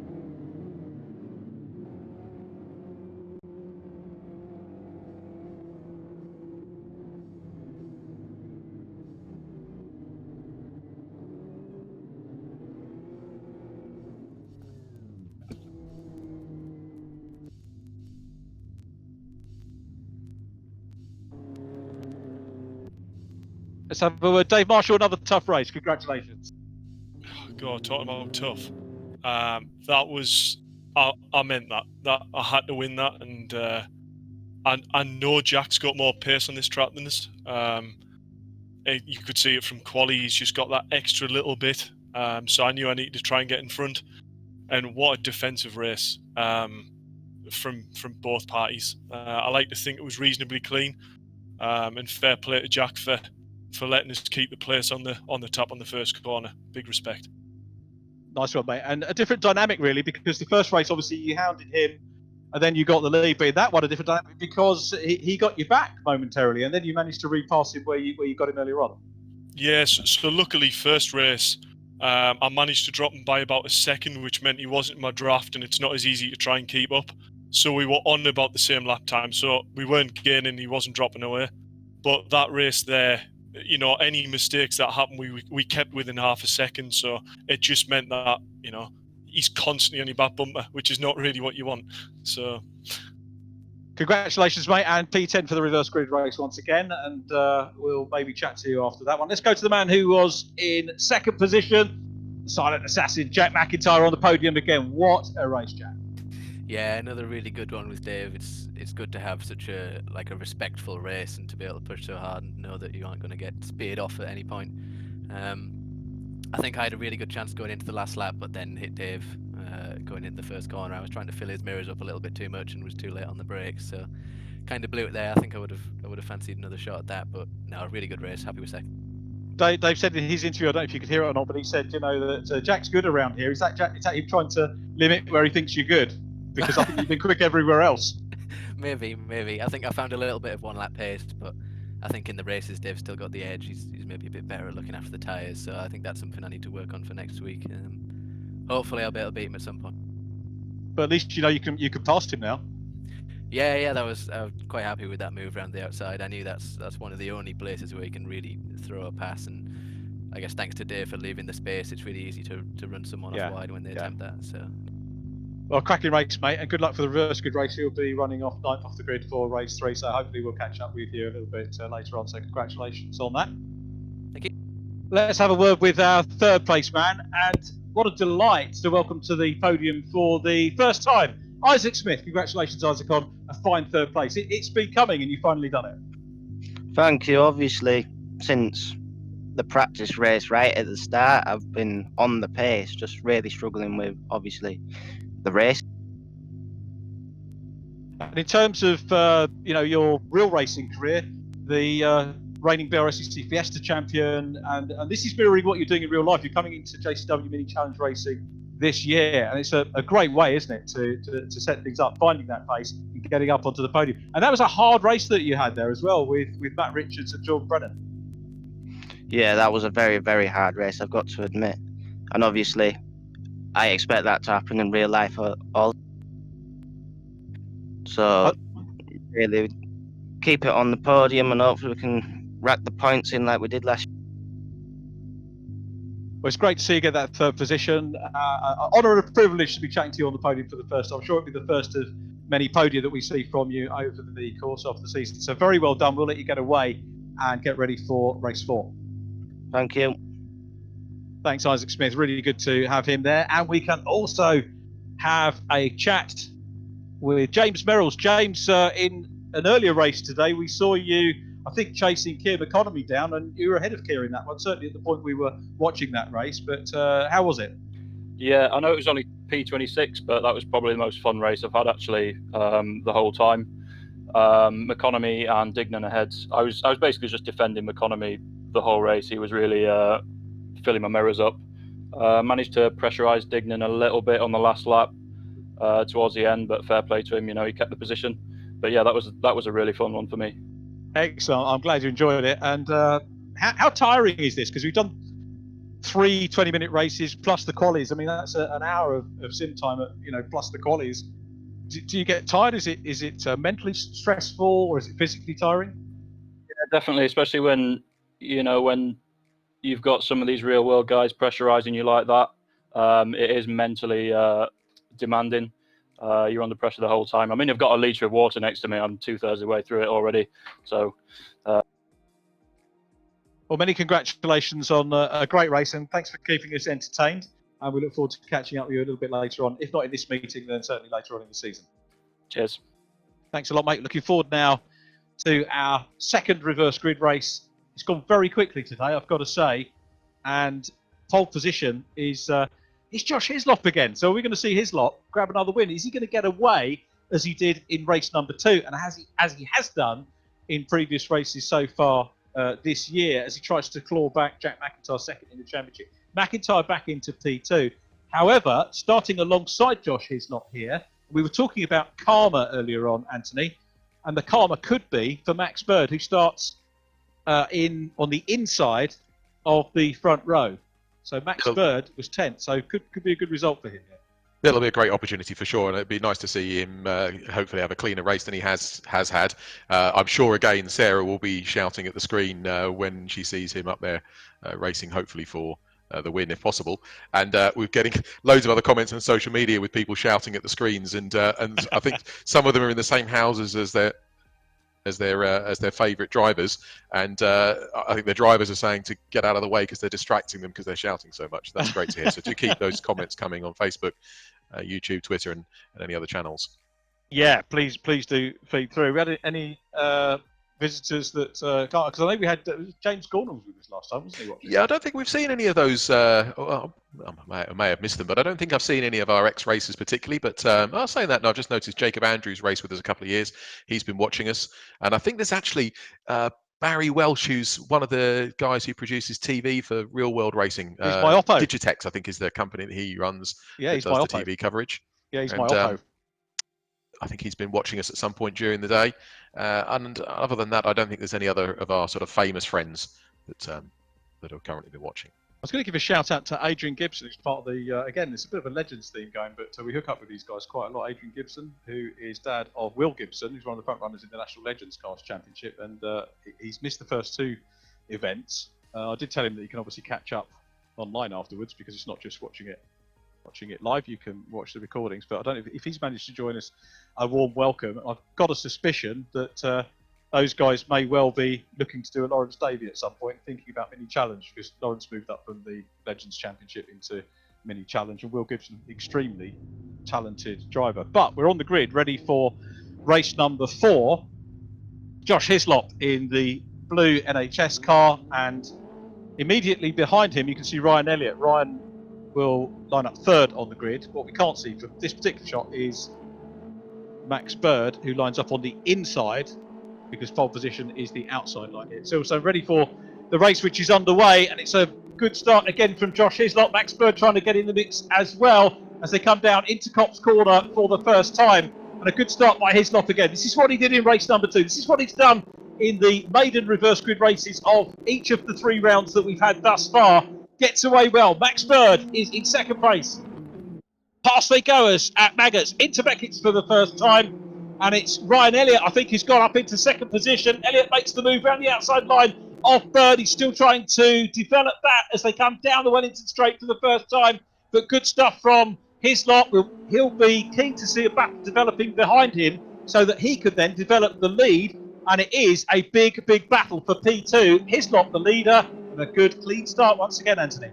Oh, that's a great start. It's good to see Max still hanging in there in the front of the pack here, rather than unfortunately suffering from a bit of contact. So it'll be nice to see him continuing with a strong race. But again, Josh Hislop just edged out in front, and you could just see that if these other guys carry on battling, it's going to be a repeat of race 2. It wasn't it, earlier on?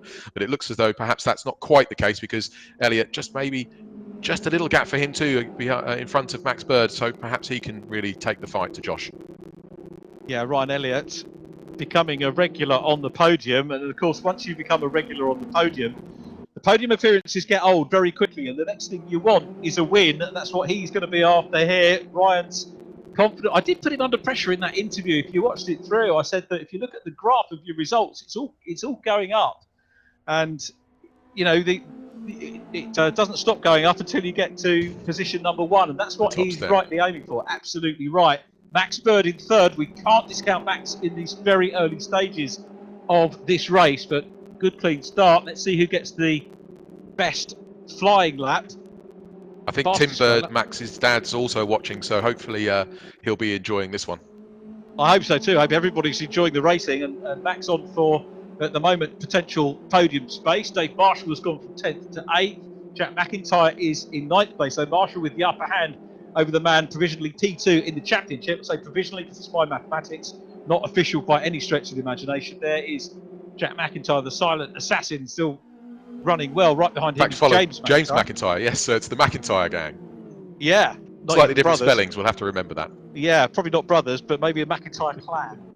The clan MacIntyre or something. Yes. Out front, Hislop's still there, 2 tenths ahead of Ryan Elliott. The wall is chasing at the moment. Max Bird in third. Coates is in 4th place. Max Coates. Then Matt Richards running well in 5th. He's having a good, strong second half of the meeting here, Matt Richards. Jordan Brennan 6th. Alex Toth-Jones in 7th position from Dave Marshall, who is still there. So this is the point in the race where we get in, things start to settle down. It's Ryan Elliott with the fastest lap now, 61.6 for the wall in 2nd position, having a good go. Can you have a flying wall? Pink Floyd terms you had a flying pig, didn't we, years ago? This is looking very close, isn't it? It is very, very close indeed. And Hislop doing what he is getting a reputation for doing, which is going off the front of a reverse grid race, bedding in and getting away. But with Ryan Elliott getting the first fastest flying lap, he's going to try and keep him keen. There is Tobin Lee in the pinky purple, busy chasing Jack MacIntyre in the white and blue 37. Tobin Lee. Then we've got James MacIntyre, Isaac Smith back in 12th at the moment. So Isaac's lost a little bit of ground. Great to hear his podium interview, and really good to see him get his first podium. So I'm sure it's going to be the first of many. He's just the drift of this little group at the moment. MacIntyre in 9th in 37. Tobin Lee is in 10th place immediately behind him. And Dave Marshall busy having a look at Alex Toth-Jones immediately in front of him as we look at Kieran McConomy. The watch driver in this one, incidentally scheduled to be Kenny Press. But James Merrill's getting stuck in again, having a really good dice with Kieran McConomy. You heard him also describing that he had a good race with Ryan Dignan in the previous race as well. And at the moment, I think those guys, yes, they are clear of Ryan Dignan. So had the better of the starts. We'll watch Matt Richards chasing Max Coates as the race leaders go through, with Ryan Elliott now up front. So Elliott the leader, Josh Hislop is second. So Ryan Elliott, race leader here on the Silverstone National, with Josh Hislop down in P2, coming under pressure from Max Bird. Then it's Max Coates, Matt Richards coming under pressure too from Jordan Brennan in the Liquid Moly car. And there is Richards. Now let's see whether Ryan Elliott can use his pace. Is he still fastest? Yes, he is. So the fastest man on track at the moment is the race leader. This is maybe setting us up, possibly early days. Don't want to curse the commentator on him, but are we going to see another first-time winner? Well, that'd be great to see, but as you say, it's still early days, and there's clearly too many people chasing hard, including the machine, as we see in shots. But obviously, Max Coates right up behind Max Bird. Maybe the opportunity for him to nick that spot, third place. But it would be nice to see Max Bird also up there too. So it's just interesting seeing how this is panning out.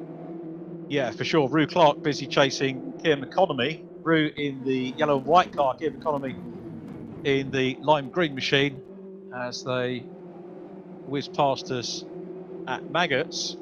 And I think Rue Clark, the Arnold Clark connections, maybe have him as feature driver at the Knock Hill round. We've got a long way to go before we get there, but we're going to try and speak to as many drivers as we can over the course of the year. Side by side, McConomy on the inside.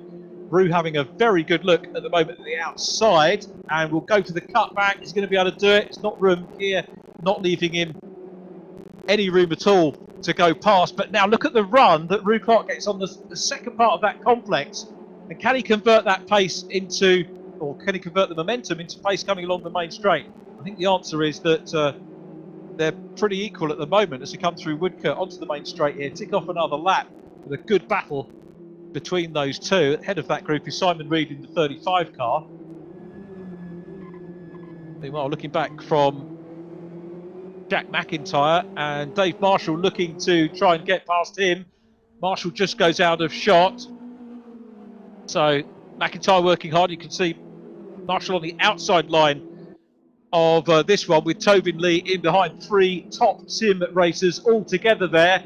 And this is looking good for Marshall to get the position back if he can hold on to the outside line. Tobin Lee has got to choose which one he wants to follow, but it's Jack MacIntyre that hangs on to it. But there's a gap on the inside line, and Dave Marshall sees that gap. He's going to pop through. See how he got the lead in race number 1 and does it again. So Marshall repasses MacIntyre. These two could be really tied together with a bit of string in these last two races. Very close indeed. Tobin Lee watching and learning from those two. And a good three-way fight going on between them, and that is all for 8th place. They've got Alex Toth-Jones and company sort of disappearing ahead of them as they all squabble over each other's position and potentially slow each other up. Super stuff. Very much so, and it's nice to see James MacIntyre up there. He hasn't had necessarily that many strong results, but seeing him up there battling with these absolute top racers, the guys who are leading the championship, so he hopefully will be able to learn something from that. Yeah, another regular Real World Mini Challenge driver, James MacIntyre. Such a nice guy. Excellent stuff, and got a fair bit of experience across different classes, and good to see him putting that to the fore here. He's in the white and green car at the back of that group, and of course, what you've got to put into perspective here for James MacIntyre, he's dicing with 3 of the top 5 drivers in the championship and 3 of the best sim drivers in the country here. So it's a good performance from James MacIntyre, just showing that he can hold his own with these drivers whilst they're battling it out. And I'm sort of casually waffling on about James, but we've got this super battle between Dave Marshall and Jack MacIntyre, who's got back in front in the 37 car. Super stuff from him again. It's still Ryan Elliott out front. Josh Hislop is second. Max Coates is in 3rd position now, as still side by side, the top 2 in the championship. And Dave Marshall goes back in front of Jack Mack, the silent assassin. So it's the machine gunning his way back into the top of the standings in terms of the battle between the top 2 in the championship. And Tobin Lee almost keeping a watching brief at the back of that gaggle. We're not quite at the battle because we've got the number 4 car, 44 Max Bird there as we switch groups, with Matt Richards on the outside line. Alex Toth-Jones immediately ahead, coming out of Woodcote once again. The Bluebird Developments car manages to hold off just at the halfway point in this race. Ryan Elliott with a 4/10 lead. This is good, isn't it, by Ryan Anthony? 4/10 per second lead over Josh Hislop. Yeah, he's doing a good job keeping it together. That lead was ebbing and flowing a few laps back, but I think it's just now settled down, as you say, to that sort of 4/10 or so, and hopefully he can make it stick. It's got to be about confidence as much as anything else. He's had 3 podia so far And as we said, the next step is to come up and get the top step of the podium. And that's, if he can do it, I mean, the fact that he's leading the race well, even if he doesn't take this race win, he's going to have that confidence that he got in front, banged in a fastest lap, and led for a good while in this race. It's half the race, we're over half distance. So, you know, that's the confidence that he needs to take away, even if luck doesn't stay with him and he doesn't get the win. But Josh Hislop T2, Max Coates third. So Coates again seems to be coming in for these reverse grid podia. As you watch Max Bird getting stuck in once again. This time we go on with last race podium finisher Isaac Smith, 12th position, as you can see from the graphic. Busy chasing James MacIntyre at the moment. A little bit too far back maybe to have a nibble, but will close up as they come down towards Scott's Corner. Interesting to watch the track limits as they come on the exit of this one. I've got to say, on the whole, these drivers behaving themselves considerably better than many real world championships who pack it around there. And if you've ever been to the control centre here at Silverstone, it's on the infield over the pit garages, and a massive bank of screens, as there are, of course, in most control rooms up and down the country. Josh has been piling on the pressure the last couple of laps, and he's actually, just as you can see in shot there, trying to make a move on Ryan Elliott just as we speak. Yes, indeed. Thanks for pointing that one out. He has caught up, and we've got a good battle on for third place between Max Coates and Jordan Brennan, which is in the right-hand pane that we're looking at, and a little bit of contact going on there with Josh Hislop. It's all very frantic now, and Jordan Brennan involved in the mix as well. There may well be a look back at this over the by the clock of the course, and now Alex Toth-Jones is coming up to join the party as well. But it got very, very physical. But out front, it's Ryan Elliott still there. Elliott out front. Alex Toth-Jones has virtually come from nowhere. Really worked hard. I think the cards have played out nicely for Alex Toth-Jones. And are we going to see another podium for him? He's side by side with Hislop at the moment. Hislop in blue, slightly ahead. Toth-Jones explores the outside line. Jordan Brennan in behind. Max Coates has dropped with that argy-bargy down to 10th place behind the Marshall, MacIntyre and Lee battle. Then it's Isaac Smith behind Coates. James MacIntyre and Luke Kidsley following them, with Rob Butler in the mix as well. But I have a feeling that the blue touch paper has been lit and we're about to explode. Yeah, that's a correct metaphor, isn't it? Absolutely right. As Hislop in P2 under a bit of pressure. This is not what happened to him in race number 2, the first reverse grid race. He managed to get away, but under massive pressure from Jordan Brennan, who's been, I think, really getting stuck in.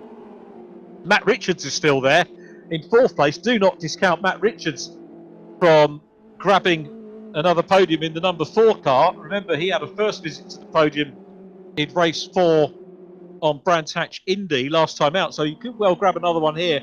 Ryan Elliott still the leader, 1.2 seconds clear with 7 minutes on the clock. That could still disappear, to be absolutely fair. But the one thing we know about Ryan Elliott, with his nickname of the Wall, is that 1, he's difficult to catch, and 2, when you've caught him, he's extremely difficult to pass.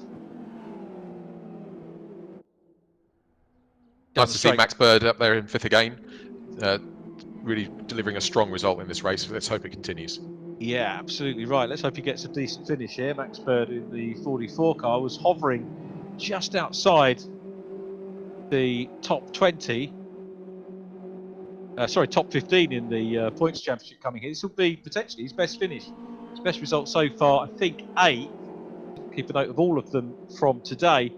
But talking of strong results at the moment, Will Fairclough is still in 15th place, following on from his strong qualifying, so that's good to see. Yeah, another great spot there, Anthony. Really excellent result for Will. And, you know, when you think, say, previous best coming into the weekend was a 27th place. Oh, and Jordan Brennan gets it all crossed up. Now, how much ground has Brennan lost? He's down to 5th place. That has thrown away, I think, a potential podium. I didn't see any contact involved. We've got Elliott still in front. Josh Hislop back into P2. Matt Richards in 3rd. But look at this group. Alex Toth-Jones chasing Jordan Brennan, who is back on track and still having a good go down the inside line. That is one battle-scarred machine, isn't it, that one? Yeah, it's been hard racing. Jordan, he can't be far away from his first podium. Sure, the driver of the 98 car really getting stuck in. And 5th position at the moment. So Max Bird moves up into 4th place. Now, how far away is Max Bird from a potential podium here? Is he going to be close enough to Matt Richards to challenge for that podium position. At the moment, he's got a little bit of work to do as Alex Toth-Jones tries to battle with the championship leader, Dave Marshall. Max Coates in behind them.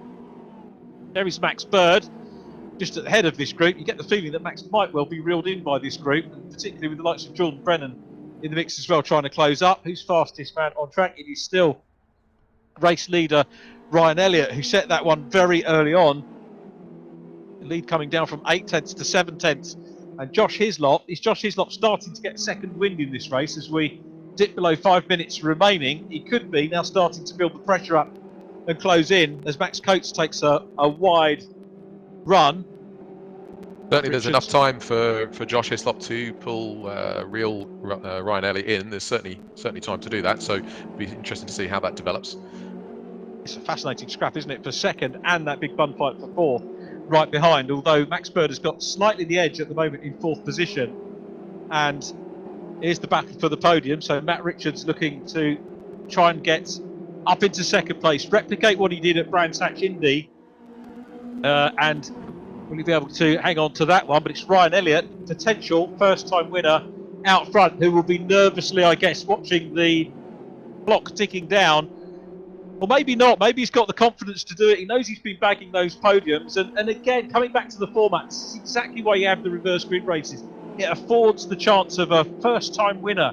You can build your podium. Sure, reverse grid race, people say, yeah, you've got a podium, it's a reverse grid race. The podium is a podium. You're still soaking up that pressure, psychological pressure of being at the front or being in the top three. You've got to deal with that. You've got to learn to cope with it. And that's why championships put that in. If you grab your first win in a reverse grid race, where does that lead to? Well, I tell you, it leads to qualifying further up the grid and winning a first time fastest off the front race. That's all about how these drivers build their confidence in this sort of racing. As you watch Alex Toth-Jones still working hard. Toth-Jones is in 9th place at the moment, busy chasing Max Coates immediately ahead of him. And right behind Toth-Jones is Isaac Smith, podium man in race 3, coming under a bit of pressure now. Toth-Jones putting pressure on Max Coates. Looks to the outside line. He's going to go for the sweep around the outside, side by side. Coates has got the inside run, and I think Isaac Smith read that well. Saw the door open on the inside. Is he going to get the position in the dark blue 1-2-3 car? Let's have a look. I think he did, and he's following now Max Coates in the 71 car. So Alex Toth-Jones, his gallant attempt to have a look around the outside line, left the door open there for Isaac Smith. But you can see Toth-Jones is coming back into the mix as we watch Jordan Brennan side by side with Dave Marshall, the championship leader. It's an exciting little bit of racing there, wasn't it? I think there's a bit of action going on up a little bit further up as well. Between Matt Richards and Josh Hislop, as you can see there in shot. Yeah, very close indeed. That is for second position. Race leader is still Ryan Elliott.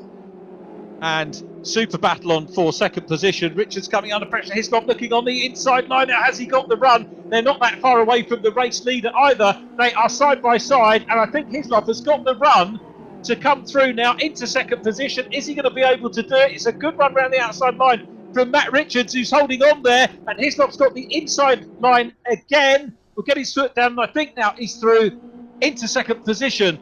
Wonderful racing from these two. Ryan Elliott benefiting from these two working hard. So it's Richards still second. Again, having a look on the run down into Brooklands comes Josh Hislop. Side by side again. Massive pressure on Matt Richards from Josh Hislop in third position. We've got Jack MacIntyre in fourth. He's made a great race through the grid. Is he going to be the first driver to top up and double up on podia in the reverse grid part here? Running very well in fourth place, Jack Mack, the silent assassin who's been quietly going about his business as he does, moving up through the order. Got 1 minute, 6 seconds plus 1 lap, and it could be possible here for the assassin to come through and grab a podium, Anthony. I think you're absolutely right. He has quietly been moving up, and we've hardly noticed it. It's caught us out now that he's in fourth place and fighting for that podium. He was right there behind Josh Hislop, isn't he? And of course, Josh Hislop's right behind Matt Richards, so anything could happen between those three. His target is going to be, I guess, a second position here. He'll want to win the race, but realistically, with 35 seconds plus 1 lap, that could mean it's going to mean another 2 laps here. He's going to have time to do it. Look at him working right around the back end of the 58 car, putting Hislop under pressure. This is cramping Hislop's style because he's got to go a little bit defensive now. He can't maintain the thrust of the chase into Matt Richards in second place, because he's got to defend from Jack MacIntyre right behind him. And remember, Hislop and MacIntyre separated by 1 point in the championship coming into race 3. So this is all about championship points between the 37 car and the blue car immediately ahead of him. Absolutely critical tactical racing between the two, as Ryan Elliott again continues on his way. This is a fine drive by Elliott, dealt with the pressure at the start, got into the lead, maintained, has managed to build a little bit of a gap, and he's maintained that, doing a sterling job out front. Yeah, he's doing a solid job, certainly. Down Wellington Straight again, the race leaders go. The clock is ticking down. We are into the closing stages of this final race of this weekend. MacIntyre looks to the outside line. Is he going to be able to do it? Can't quite nudge through on the outside line. He's going to go wide here again, try and pick up momentum through Woodcote. Once again, piling on the pressure. As you can see, the clock has run down, so they're about to enter onto the last lap. So Ryan Elliott has got 1.6 miles between himself and a maiden victory in the official Mini Challenge eSeries with Virtual Reality Racing Club here on the Silverstone National Circuit. Is he going to hold on to it? All of his race fans, his family are going to be keeping their fingers crossed. They're going to be shouting at the screens for sure, as MacIntyre has another look at the inside line of Josh Hislop. Elliott up there. Elliott, I think, is coming under a bit of pressure from Matt Richards now. It's not all necessarily finished for Elliott and Matt Richards in P2. I don't think maybe Richards quite close enough to have a go, but certainly there'll be that looming presence in the rearview mirror. Yeah, it's just a case of not making a mistake, isn't it? He knows the pressure's coming, but he's just got to hold it together for a few more turns. Here he comes into Brooklands for the last time. Ryan Elliott, the leader. There's a dive into Brooklands from the second place car of Matt Richards, trying to close up. Here we go. Here is the view. Look how close Richards has got to the race leader. He's piling the pressure on as they come down towards the checkered flag. Watch for the checker as they come into the final stages of this one. It's going to be Ryan Elliott who takes the win, and it's his first win. Massive congratulations to him. It was very nearly a first win for Matt Richards, who whizzes round the outside exactly as you'd see in real racing. And Jack MacIntyre stealthily came through into third place ahead of Josh Hislop. MacIntyre, podium in race 3, podium in race 4. Massive respect to MacIntyre for coming through the field. That was hard work, from 9th on the grid up into 3rd. Josh Hislop 4th. Then it was Dave Marshall in 5th from 10th on the grid. So again, kudos to the championship leader, Jordan Brennan. Physical stuff from him. Then Max Bird, Tobin Lee, Max Coates 9th, Isaac Smith 10th. Anthony, thoughts for driver of the race? So many there. Oh, yeah, I think it's going to be really difficult to pick anybody out because there's so many great drives. Very difficult to pick anyone. I don't want to go for the top guys all the time. I think, you know, Ryan Elliott, tough race. Didn't have to maybe work as hard as we've seen him defend, but fair play to him for holding his head through that race and that possessing the lead and taking the win. I might go for Jack MacIntyre as driver of the race there. Yeah, so the other possibility, I know I picked him out a couple of times, but just because there's such a big improvement this weekend, is Will Fairclough. Actually, solid result there down in 15th. Yeah, I defer to that. Yeah, absolutely spot. Let's go with that. Will Fairclough, great performance this weekend. Great call, Anthony. Superb. So he's our driver of the race. We can go down now to Parc Fermé. Ryan, when I spoke to you in the week, I said to you, you know, the graph of the results was going upwards, and you've hit the top. P1, many congratulations. Fantastic race. Oh, thank you very much, Richard. I mean, I really wasn't expecting that, honestly. Absolutely over the moon. I mean, from the start, I just knew I had to attack and get on with the job, and straight away managed to get rid of Max, and then got to Josh. That was a little bit tricky. The move was a bit awkward. He sort of squeezed me into a bump, and it sort of shoved him off a little bit, but I think he repaid me back a little bit later, but I'm over the moon with that result. And you built a little bit of a gap, but it wasn't quite enough to be comfortable, was it? You had to keep your wits about you, so you're focusing on going ahead, you're focusing on racing lines and everything else, but I'm guessing a little bit of awareness on what was going on behind you as well. I could see carnage was going on behind me. But I knew straight away that I wasn't safe, because I had the initial pace, I had the fastest lap of the race for nearly all of it, but towards the end I just completely fell off a cliff. I wasn't sure if it was me mentally just seeing Matt getting closer and closer or what, but I'm just glad I managed to hold on to it. And I just quickly like to say shout out to all my family watching, Lee Davidson as well. They've been my top supporters all the way through.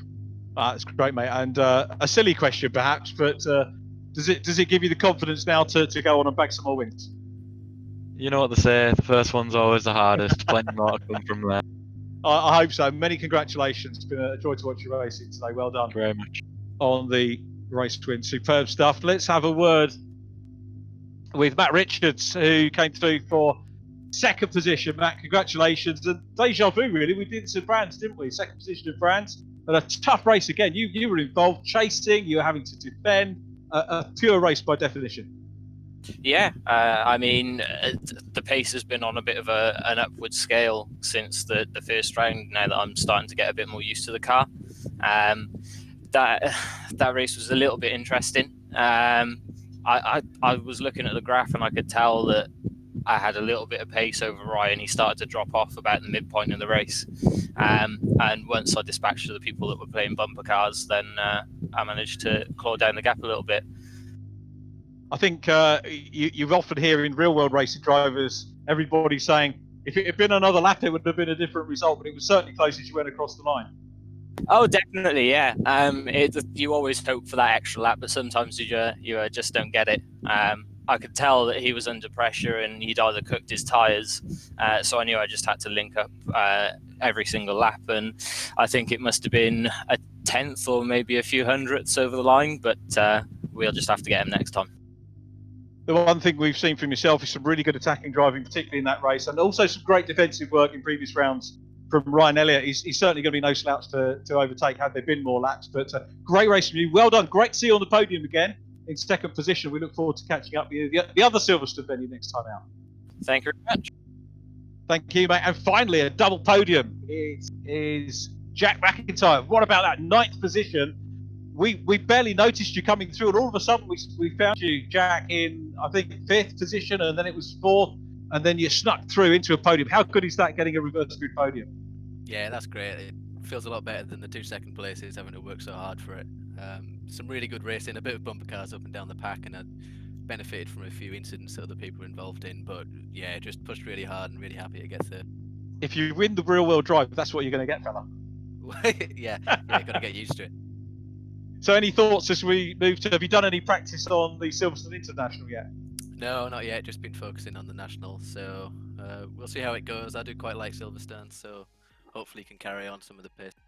How many hours in the car over the week do you think? Not that many this week, actually. I focused a lot on trying to practice a bit smarter rather than just grinding out the hours, so I was quite critical of how I've been driving and looking at a lot of data, and that seems to have done the trick. I think I was maybe practicing a lot of bad habits in the past, so not too many this week, but yeah, seems to have worked. I don't know how closely you monitor the points between races, but I've tried to keep my anorak zipped up and keep an eye on the points, certainly for second place in the championship. I think between you and Josh Hislop at one point, coming to race 3, there was just 1 point between you by my maths. I reckon you've got that back now to second overall. Is that something you keep an eye on, and or you just go out there and race and then worry about the points afterwards? Yeah, I try not to think about it really. Whatever happens is going to happen regardless of where you are in the points. So I generally just try and finish the best I can, and then see what the score is. Was it in your head at all that Josh is your closest rival in the points though, when you were having that battle with him in the closing stages? No, I didn't think about it, to be honest. Yeah, just really went for it. It was really fair of him to not to let me go around the outside, but to give me the space through that last lap. I know plenty of other people probably would have binned me straight off on the grass there, so fair play to him for racing nice and respectfully there. Nice one. That's a superb positive comment to wind up our podium interviews with. So, Jack, the silent assassin, you did that in that race, coming through, absolutely super. That's why the nickname that Anthony Williams has given you is stuck. And we look forward to seeing more of that, the international circuit at Silverstone next time. So many congratulations, super drive. Thanks for entertaining us today, and have a good week. We'll see you next week. Cheers, mate. Thank you. Thank you very much, Anthony. What a weekend we've had. Absolutely superb racing. I don't know if it's possible. I don't know whether everyone's sort of logged off or whatever now, but would we be able to get our driver of the race, Will Fairclough, online? I don't know if that's something that our producer might be able to do. Well, that would be really sweet. He's not about. He's gone. Okay. Well, maybe we'll catch up with him with a video interview or a chat as a featured driver. We certainly will. That'd be quite nice to do, because we can talk to him maybe about how he's managed to improve so much since the first few rounds. Yeah, absolutely standout. And thanks, Anthony, for pointing that out. It's a really, really good call. That's what the driver of the race is very much all about, possibly driver of the day overall. Here's a reminder of what's coming up over the next couple of weeks. So we can now stick a red line through Silverstone National. We say cheerio to Silverstone until maybe our winter series. But we look forward to Silverstone International, the other end of the venue, which is going to be includes items like the legendary Hangar Straight, which is an amazing circuit, great facilities in the real world. So looking forward to racing there. And then we move on to the second half of the season, which really kind of mirrors what we've been used to in the poker fixtures over the years, which generally opens up at Snetterton. It's usually a blazing hot summer's day when you go to Snetterton as well. That's round 5. Croft, Knockhill and Brands Hatch GP, the running. Closing thoughts on today, though, Anthony? Good day again. Yeah, I mean, for me, it's been the best racing that we've seen. Donington, start of the season, lots and lots of action, probably a little bit rough and tumble. Brands Hatch, a bit more of the same, but also in some ways quite cat and mouse. And then today, it's just been exciting racing, but relatively clean. Yes, there's been a little bit of bumper cars, as some of the drivers said, but nothing malicious, nothing too serious. Generally speaking, when we watch real racing, if it's side by side and both cars are still on the track and they've only lost a wing mirror or something, that's usually acceptable. What we don't like to see is people being shunted off, too aggressively. And I don't think we saw too much of that today. No, I'd agree with that.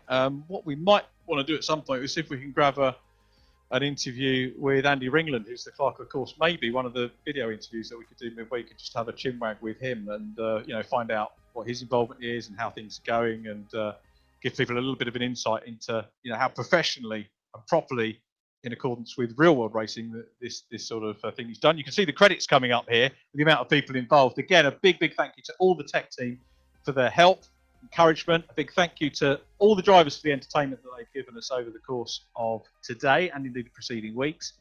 And a big thank you to everybody who has joined in and contributed on social media. If you're watching on the catch-up, thanks for doing that as well.